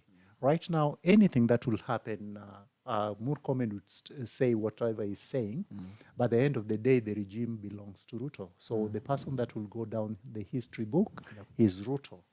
So the President Ruto should actually change and probably get better advisors, because the people that he has as his advisors failed him terribly, and they're continuing to fail him. One of the things that I looked at, and probably when I bring it to the context of Nakuru, I saw on the streets this week when we had the Saba Saba on the 7th of July. People call it the Albert's birthday. Yes. The number one thing is the government had said that there will be no holiday. But I don't know if they were in another world, if it wasn't a holiday. It was a pure holiday, in fact, very pure, original holiday. So that in itself makes them swallow their pride. Yes. And then two, the kind of sentiments that came from them. I saw now the shop owners and business owners did something good, because basically we want to minimize as much as distractions that would be there. And if you recall, when we were in the streets, you saw them with clubs, you saw them with reflectors and all kind of stuff. That was good, because they were protecting that. But I'm quick to say this. They did that because the government had failed. If the government had not failed, they wouldn't have been there to guard their. That was not their sole mandate. That's the mandate of the government. So the government has to first accept they failed. Then the second part is what we used to call public policing, where there's negotiations between the community and the police.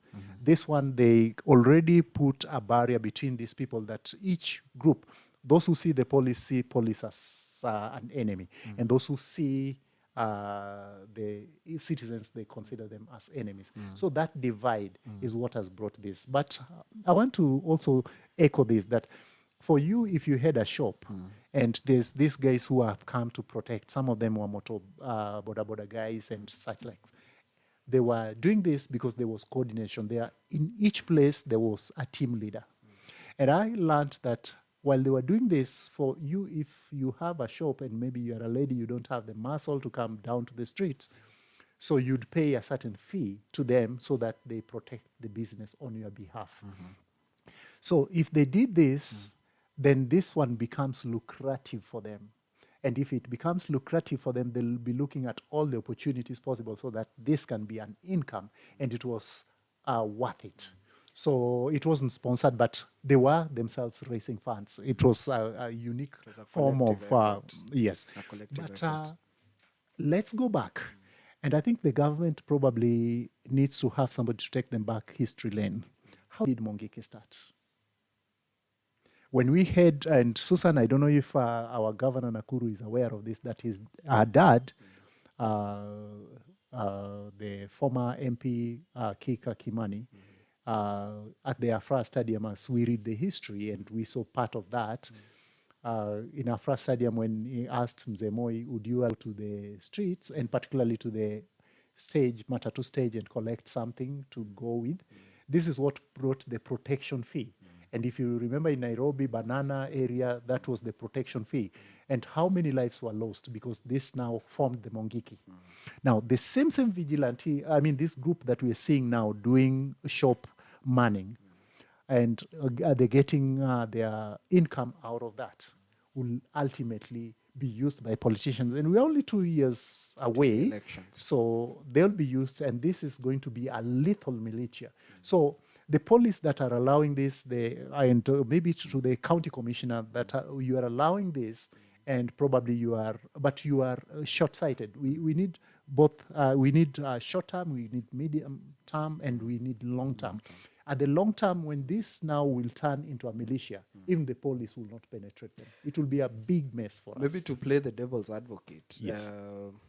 I had conversations. I mean, as a normal Kenyan, I noticed that, okay, so the very first time people, I mean, those goons attacked and broke into shops, then this other time, now the business people came together and decided that, you know what, we are going to offer protection to our business. So people organized themselves around, where they are situated. Remember the others who didn't do that, they paid. So it was a form of income. So to play the devil's advocate, as a long-term thing, then there's a chance that this could cascade and this becomes a vigilante. It starts as a vigilante organization where people feel because the state is not providing adequate security to my premise, to my business, then I need to organize for my private security so that I can secure my source of livelihood. Will you go back to the government to ask the government, can you pay me to take care of my people? Because the government actually collected tax to do that work. Provide security. Now, as a devil's advocate, because as a business person also, I'm also looking at, okay, this protest, ideally, I see all police officers, they've been stretched thin, of course, because now they are dealing with a multitude. They have to be, there are sporadic attacks all over the place, and they have to be at specific places at all times. And so the question begs, what is the other alternative? Before we even accuse, before we even look at the long-term implication of this, vigilante now becoming a ragtag militia or something like a Mungiki. But also, to the business people, they're also thinking, what options do we have? Because we go to the police, there's nothing the police can do.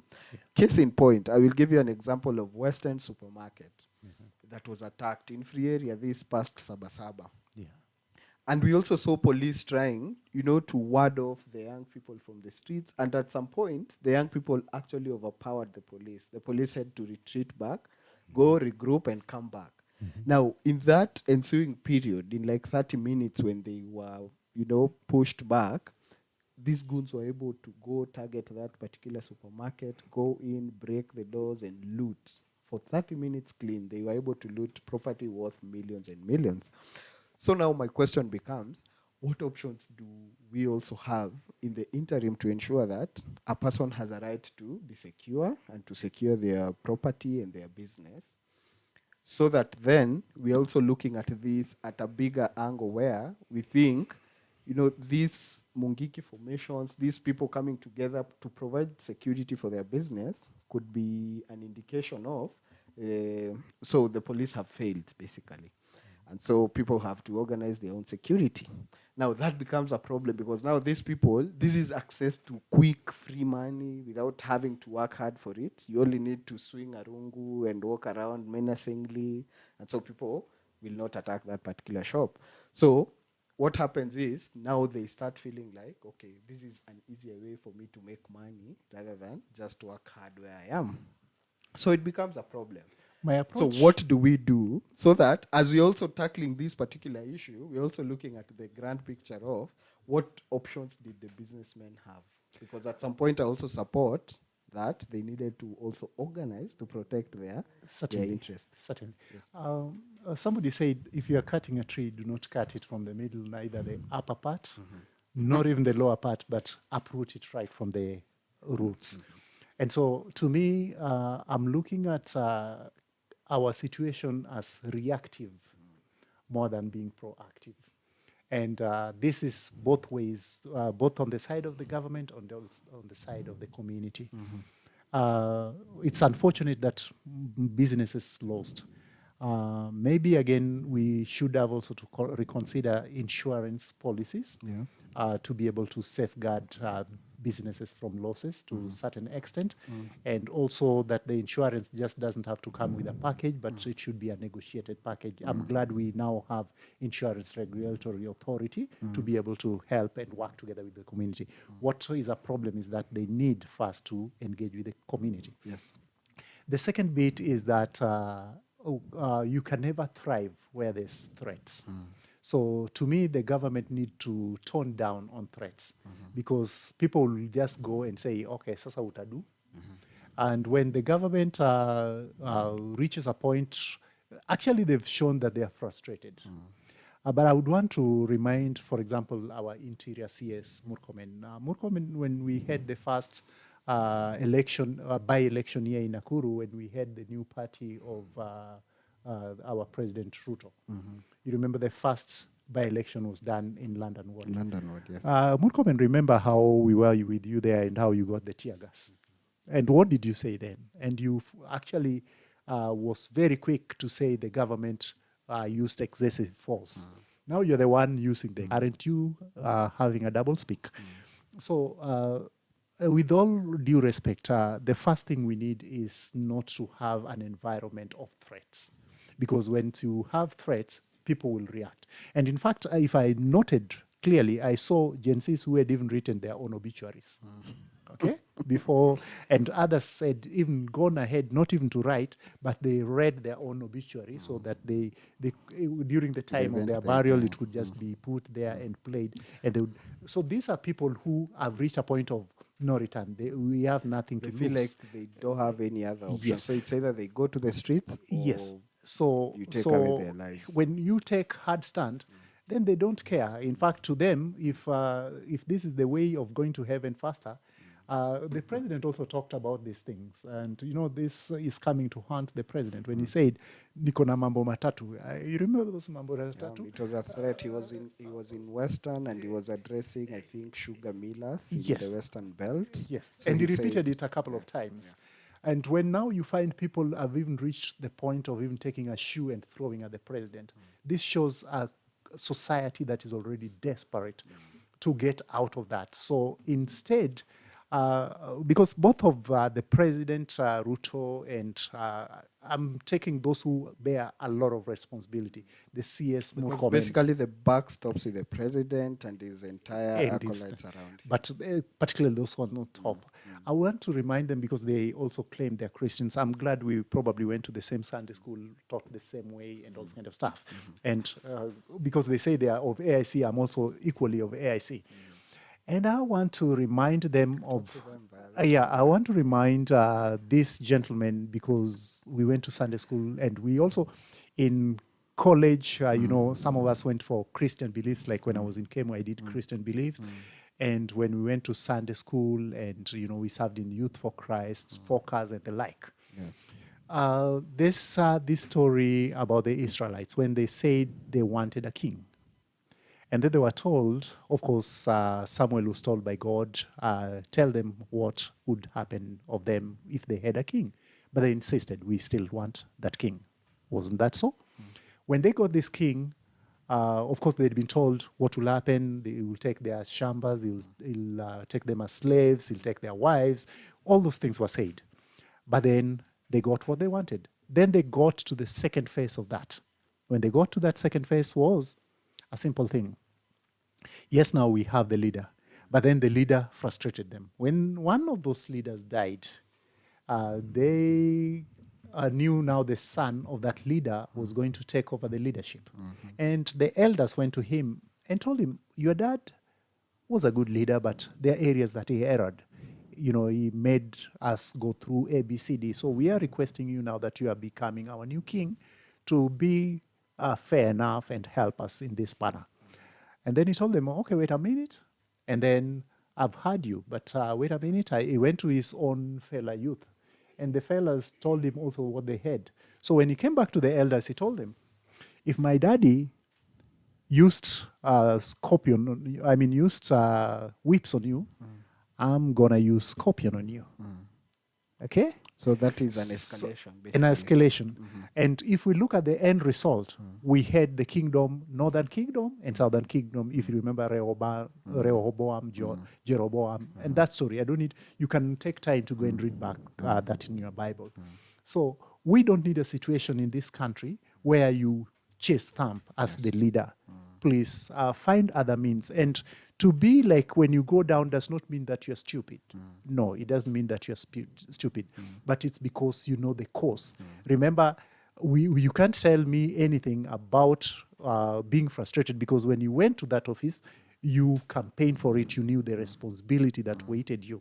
So when you got to that office, please do not take any excuse. And that's where now you find people frustrated and you hear those slogans, whatever be. And also, for the president, I would want to also share with you this. Please don't just take people because they're your cronies and your friends, your former schoolmates, to give them jobs, because these guys are letting you down big time. And that's why these guys never even advised you. Yes, you knew how to remove Rigiji from power, but they did not advise you on post-Rigiji. And this is where now the sympathy votes are going with Rigiji. And this, if you don't term well, will really hurt your presidency. I belong to the school of thought that thinks, it's not in my business to advise a president, because you campaigned, you went around the country, and you felt you are ready for this job. Yeah. So for me, as an ordinary mwananchi out here, trying to make a living, trying to make sense of life, also to now, at some point, come and teach you how to govern. Because you requested for this particular work. So what that means is, if you feel you cannot lead, then just, I don't have to come and give you solutions, which is something the Gen Zs have been doing, by trying, like what you're doing, who you're trying to tell him, maybe do this, maybe get a new set of advisors. The fact that he himself cannot be in a position to determine that this is actually what I need to do, it means he's not qualified for that job. And therefore, probably, he needs to... To me, it's not that he's not qualified. He's qualified like any other ordinary Kenyan would be qualified. And at least because he went to school to the level that exceeded him to get to that point. So that whether he went to class, because unless he tells me his classmate in his doctorate, I don't know. But he's a qualified Kenyan. The only problem I have is that when we say when power gets into your mind, absolute power corrupts absolutely. Maybe James Orengo might say this better. And then two, when now the power gets into you and you find you are the king, you do things at your own will, it can get onto your head. And there's a point that he did well. You remember when he fired the whole cabinet? Yes. And that was when he was totally under pressure from the Gen Zs. Exactly. That was a point for him to change things. And if you hear David D. and as an economist, what these people forget, yes, you could be an economist in payroll, but there are other better economists who are not on the payroll. I know of one of the people that I really respect and they've remained steadfast. For example, Kwame Owino in Institute of Economic Affairs. Yes. I mean, we have explicit people. The staff there are wonderful. In fact, I salute them. And many other entities. And they are quiet down there. So when you have somebody who is now the chief economist for the country as an advisor, you should not at any point think that others are lesser. It's just a privilege for them to serve. So the people that Ruto will bring on board, and those who he has brought on board, Mr. President, maybe probably didn't vote for you, maybe I voted for you, that's my personal thing. But what I would just say is you have an opportunity to change. And if you are a Christian, go back to your God and do not chase thump, because if you say you are building the church for God, that attitude is not right. That you chase thump and you say you are using your own money and nobody will stop you. I was just imagining, suppose you are with God and God was next to you, would God be pleased? So do not, there's no pride in doing something. Just be as what he says. Do not be as a goat. Be as a sheep. Be calm, And besides, it reminds me of David in the Bible. Remember, David also had the same interest of building a temple for the Lord. And what did God say? Your hands have got a lot of blood. You cannot build this for me. Maybe your son will. But also we are told about curses that can go to generations. Please save your future generation from the curses that might come because of the chest thump. Just humility will help. Okay, thank you, Mr. Tom Mboya. Today on Nakuru Tusemezane, we are talking to Mr. Tom Mboya. He said he's a certified professional mediator, the CEO of Gaplink International, and we are just trying to, just assess what has really been happening, the Gen Z protest, the Gen Z promise, because we haven't dealt into that. Na naona wakati umesonga sana. We have maybe 15 more minutes, and I'd want you to probably just tackle the issue about the Gen Z promise, that which they really sought, that which made them go to the street. Do you think there is hope? Is there hope for them to achieve this? And I'm saying this in the background of, we've mentioned initially how successful the 24th June 2024 protest was. And we saw actually President Ruto come and say, you know what, I'm heeding to your call. I'd want to talk to you. I'd want to explain myself. And he actually went to a Twitter space for like 2 hours, went and explained his side of things. He was able to put a stop to the finance bill. He was able to fire some ministers. Up to that point, we felt like, the Gen Zs were achieving. And whatever the Gen Zs wanted, it wasn't for personal gain, basically. What they were asking for is... For the society. Yes, this is for the society. And we feel like, maybe if you do this, then we can work together as a country and we can all aspire to be that which we aspire for. But then, something happened where the leader of opposition then, I don't know if he's still the leader of opposition now, but Raila Odinga went and sort of, said that he's donating experts to government, and in a way that looked like, the handshake, the usual handshake that he has with every other presidency. And so from that point, if you realize, that's when, this other side now got emboldened, they got arrogant, and every other thing that we'd passed before now became...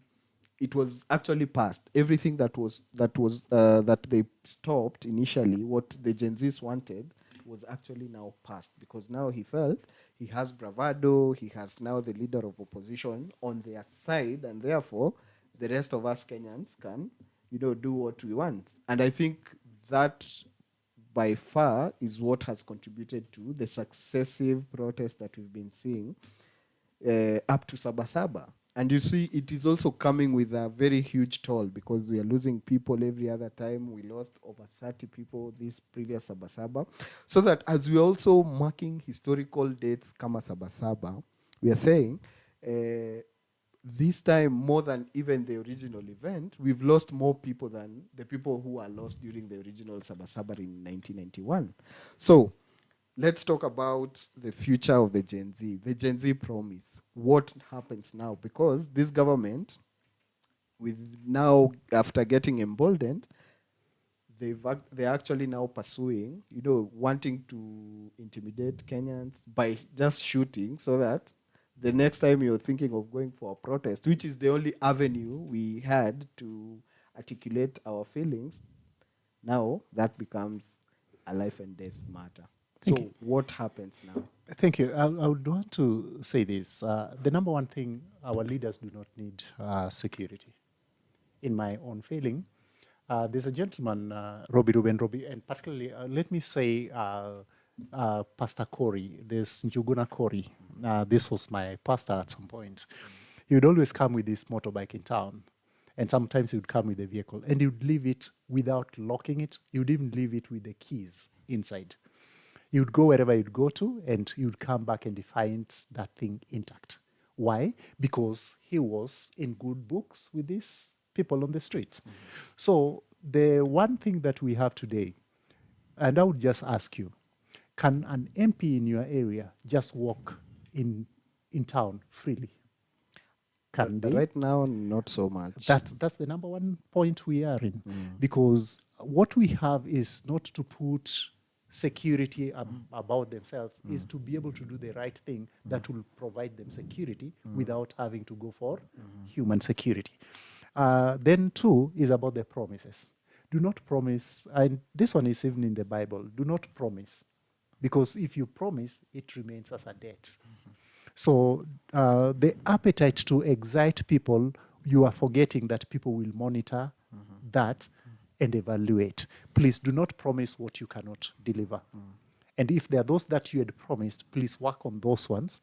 At least, even if there were 10, try and make maybe 50% of that 10 be administered. That will help us. And then the other thing is about the issue of brain drain. I was assuming, like in my home turf, that is Kisumu, and probably in Muhoroni, particularly where I come from, if I look at the state of the roads, and then I look at what Kera is doing here, Kura is doing, the area member of parliament what is doing, then the question is, the area member of parliament of Muhoroni, what are you doing? Why the roads are in that state? These are people that need to pack and go home. The senator, you've been given the responsibility for bringing resources and also doing oversight.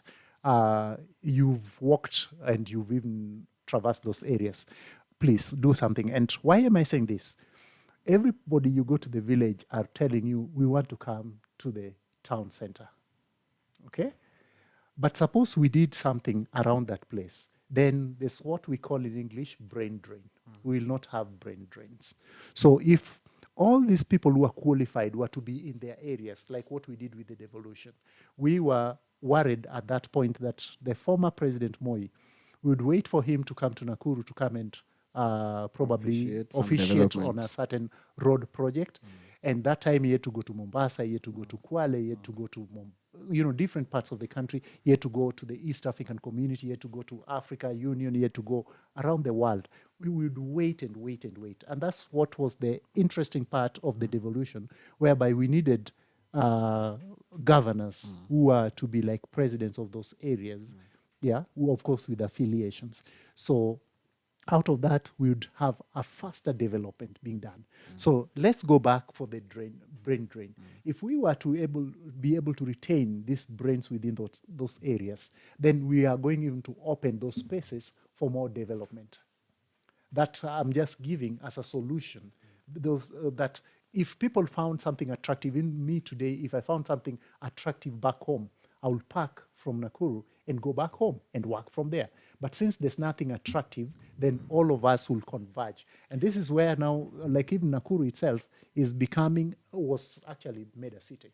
So it has attracted lots of people. It has got also, Tagarism also went up because people have got different interests and the population is large and the resources are few. So if we can be able to do a devolution kind of in resources, and then we will be able to deal with brain drain. Now, if I go back to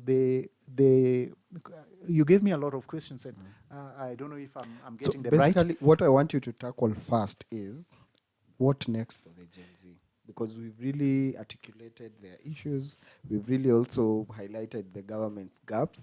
Now, what happens next? Because I'm very keen on also understanding from your point of view, what happens to these young people who, by virtue of just going to the streets to articulate their issues, they're getting shot, they're getting killed. So what is next for them? I would just ask the president, suppose somebody was to be buried in your homestead because of a stray bullet. Suppose somebody in your neighborhood who is your relative was to be buried because of a bullet. Suppose it's from your in-laws. What will it be? It's a question that you don't have to answer me, but to give you something to think about. Now, I'm looking at the Gen Zs in terms of genesis, the justification, the successes, the failures, the way forward, and infiltrations, probably over delayed justices. And what is the future of the Gen Zs? First, remember Gen Zs had said this, they are going to remain leaderless because they realize the moment their leaders are found, they are abducted. Yes. So that's a challenge you have to accept to deal with. And just like you think you're smart, they are also equally smart. And if they think they're smart, you'll also try and be smart by using NIS and others. So these are two smart groups. And by that, we are going nowhere. And you being the big brother, you have a responsibility over the rest others. So you don't have to play it the same way they play it. When you tell them you're going to shoot their legs, they'll make mockery out of you and they'll use AI and do funny other things and they'll frustrate you. We would want a situation whereby, Mr. President, you don't have to have crowds be ferried in order for you to address.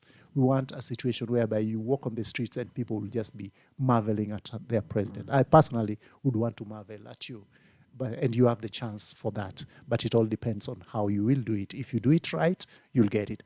And probably out of that, us as opinion leaders, we may be able to persuade one or two people to look at things the right way. But as at now, the youths need sustainable, not temporal engagement.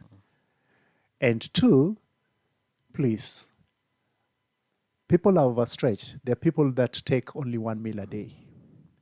And if you go to the slums, if you ever had the opportunity to go to the slums, we work close with them. We know what they go through. There's mental health issues. And we have also had issues of feminists, okay, where people have also lost their lives in other measures. We know also divorce that is happening. We know issues of child upkeep. There are people who have opted, I will not take my child to school, because after all, even if they go to school, they will not get a job, okay? So let's look at this thing holistically. And yes, at least you did one thing good, that you agreed and said you are ready to talk. But again, you've changed, now saying you are ready to shoot. Those are two worlds apart. It will not help you. And I can promise you this, this regime will go with your name. If when you are probably at your age, you must have watched Idi Amin and the way he used force. He ended up being buried in a different country, which is not his own country. And when he went to be buried there, the rest Ugandans remained in their country.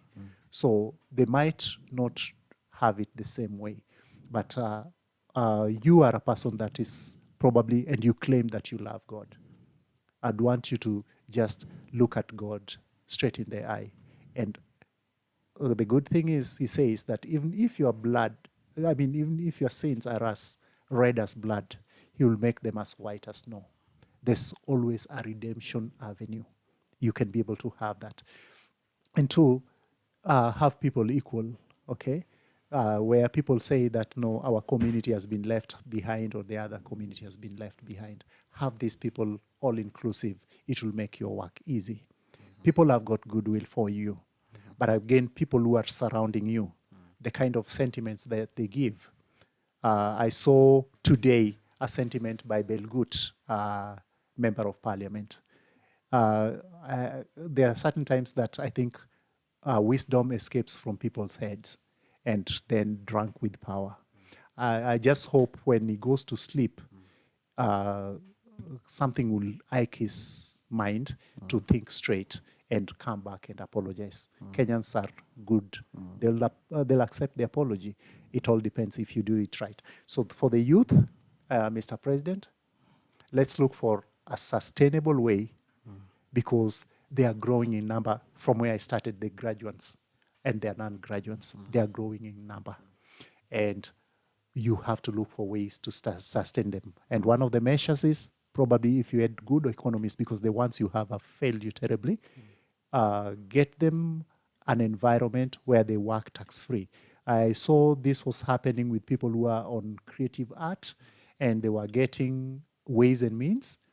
Maybe what you could come up with measures is that they will not just use that to show off, but to do something productive and probably help the others, because there's also that excitement. So when they are excited, you think of, oh, they have too much, you want to tax them. No, just help them so that they can create more opportunities to engage others, so then it will be at par. That, to me, will work. And from there, a journey of 1,000 miles does not just end in 1,000 miles. It begins with one step. So that's the step to the right direction. So as we also think about the steps, because naona muda umetupa kisogo, I'd want you to also, the same way you've spoken to, those in leadership positions, those in power, I want you to now talk to the Gen Zs. Talk about their aspirations. Could you find out if there's a way out for them? Because that is really not coming out clear. What I really want to find out is, now that the last resort, because going to the protests, is a constitutionally guaranteed freedom that we have, which is in most cases exercised as a last resort. We also have very many other ways that have failed, or the Gen Zs are not convinced that these other ways can work. And so they've chosen, let's go to the last resort, which is let's go to the street, let's take back our power, the one we donate to the elected officials and these institutions, so that then we talk about what is the next step now that we are going to protest and people are getting killed and the number is growing higher and higher each and every day. Please talk to the Gen Zs before we go to the comment section. Beautiful. To the Gen Zs, it's beautiful to have you guys. I mean, you've done us proud. The first thing I want to acknowledge you and tell you, you've done us proud. Now, one, because you are tribeless. And also you are unique because you are also leaderless. That means you are all going as a team. There are those, everybody is going together. And there's a lot of enthusiasm in you. There's a lot of charisma in you. That's beautiful. But again, also, I would want just us to check into that we have a future, because every other person that you see will ultimately go to heaven, or rather go back to their maker. And whatever that is left will be in your hands. I've done a lot of succession issues where parents have probably left and the children are taking over the properties and all this kind of stuff. But if you are also not careful, you might find when your parents left for you a lot of stuff in terms of resources, you might find yourself losing them all and you become a turn boy in your own parents' lorry. So I think we need to have a lot of precautions on this. And two, I'm looking at, for you, the GNC, something that you can be able to realize closely. If you have a brother or a sister who is 12 years, 13 years, this is a person who can get into the vehicle, ignite it, and be able to drive. Fine, beautiful. And you are all there. But suppose you guys are approaching the highway and you are going probably to join a major highway. Would you allow this 12-year-old to drive you? I am sure no. You will always want somebody who has matured. So the Gen Zs, I would also want to maybe make a request of this, that let's also look at the avenue for maturity. because the maturity here will bring in that this world was not created for you alone. It was created for all of us. The constitution that the Gen Zs are appreciating today, you did not take the tear gas, but we took the tear gas at our time at Bomas of Kenya. You did not take the tear gas. And right now, the Gen Zs now you are agitating, the alphas will come. They have to appreciate what portion you guys played. So let's also learn to appreciate those who are before us, what they did, and the way forward. There are parents who probably never went to school, probably never even ate certain privileges for themselves, but they were able to survive that. And then you find like now you have land where you live in, you are not landless and things like that. There's the portion that they played. So it is a situation whereby even right now, we would want to balance the Gen Zs, we'd want to balance the alphas, we'd want to balance the millennials, the Generation X, and all of us, let's come together, because in this home, we are all one. And just the same way you leave Nakuru or Nairobi or Mombasa to go up country, you see those nice moments you have with your grandpa or your grandma, okay? The same thing. So maybe this one is a leader, but he also is a parent.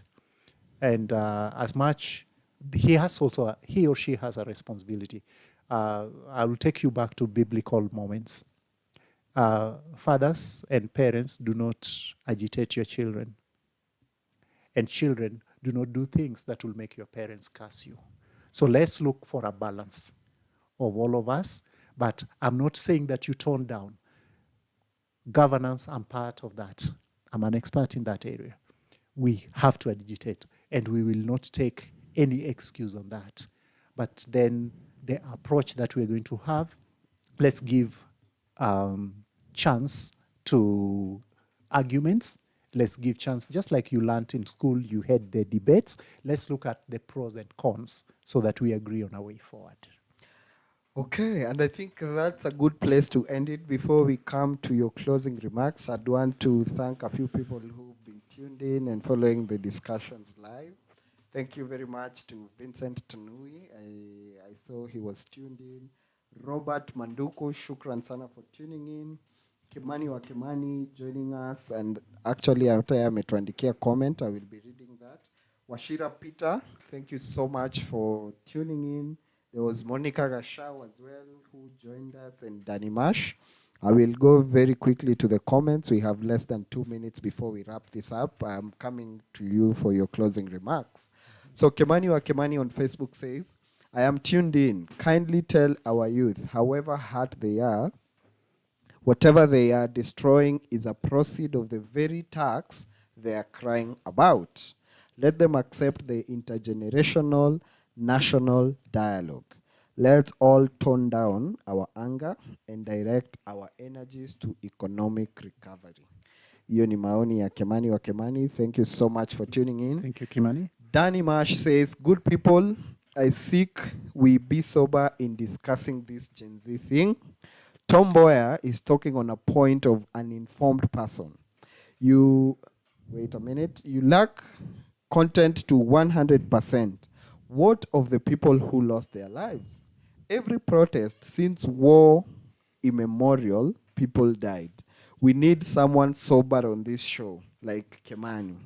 Hiyo ni maoni ya Danny Marsh, who says, we are reducing the show to discuss the president and is not here to defend himself. We were to discuss on issues to do with Nakuru. Asante sana Danny Marsh for your maoni. We appreciate all comments, however contrary they seem. Yeah. Bernard Karanja, asante sana pia for tuning in. There's a last comment I want to read here from Victor Tolman. Also, thank you for tuning in, Victor.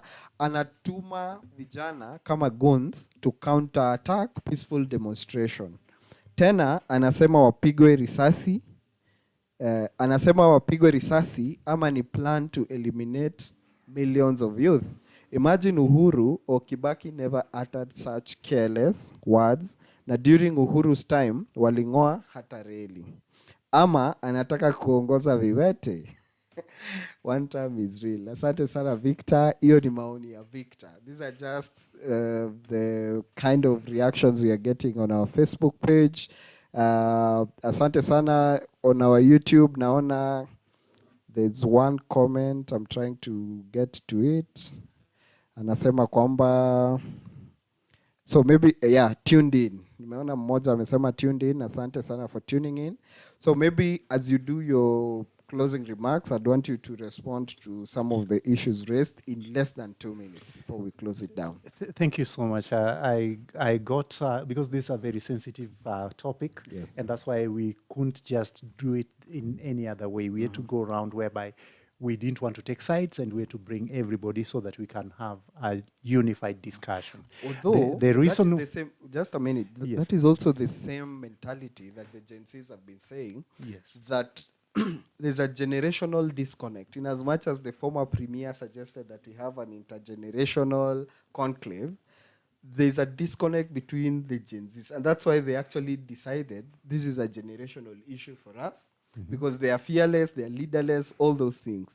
But they also accuse, these other generations, the millennials and the boomers, of a certain form of fear, which I also want you to address. Do you think that probably the Gen Zs will be the saviors because they are fearless and they are actually dealing with some of these issues right head on? You see, like the narrative that has been pushed to most people about this being a communal issue, it's community A versus this. You saw what they did even on Twitter. They all said, okay, we all belong to this community. Okay? So do you think also that this could also be a generational issue where you sitting on one end, you belong to that generation that, you are conditioned to imagine this as a, this is government, you have to approach it in a certain way. But now the Gen Zs do not particularly have, those fears, and they're actually coming out strong and saying, we went to school, Kibaki took us to school, we know our rights, and therefore, even our constitution supports our ability to say what we want. And therefore, maybe this becomes a generational issue. What is your opinion about it as we close? What I would say to the Gen Zs is that, like I said earlier, I really acknowledge them. And also even to the boomers, if it wasn't for courage, the Gen Zs might be looking at the courage. But the courage goes by levels. There's the people who did this during the Mau Mau. What sacrifices did they make, and why do we celebrate the Mau Mau today? And then we have the boomers. If we look at the people like Akina James Orengo, Yes. Those people who were even arrested during that time, which now brought the Saba Saba. Now we are celebrating Saba Saba. Do you know, these people went even without trial, and that time we had only a one-party state. This helped us to have the Section 2A in the Constitution be scrapped off for us to get the multi-partyism. So, like now, right now we have the Gen Zs and we have the Alphas. There is a generation that will be born. That generation will not appreciate what the Gen Zs has done today, including the bloodshed. So it's just because they were not there, so they are not aware. And that's why it's important for us to read history to get to know what happened during the other people's time. And for the person who said about the issue of us talking on things, but we don't talk about people who died. If you started with my opening remarks, I did say that I acknowledge that. And I even said Pole to those families that lost their loved ones. And I started with Dave Nojuang. I talked about Boniface. And these are people that are coming from different communities, different tribes. So it's about all inclusivity.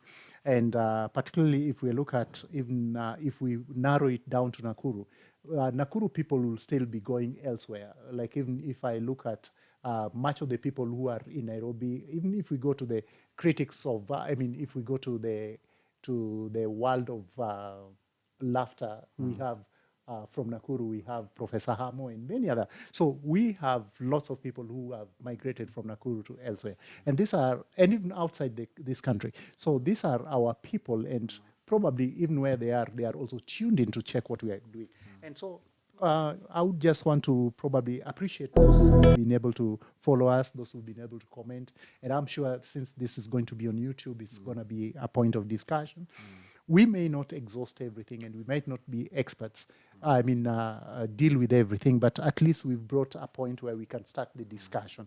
Remember I said a journey of 1,000 miles cannot be determined by only 2 steps. There are more steps to come in, and I would want to welcome all these people to come in and we discuss this soberly.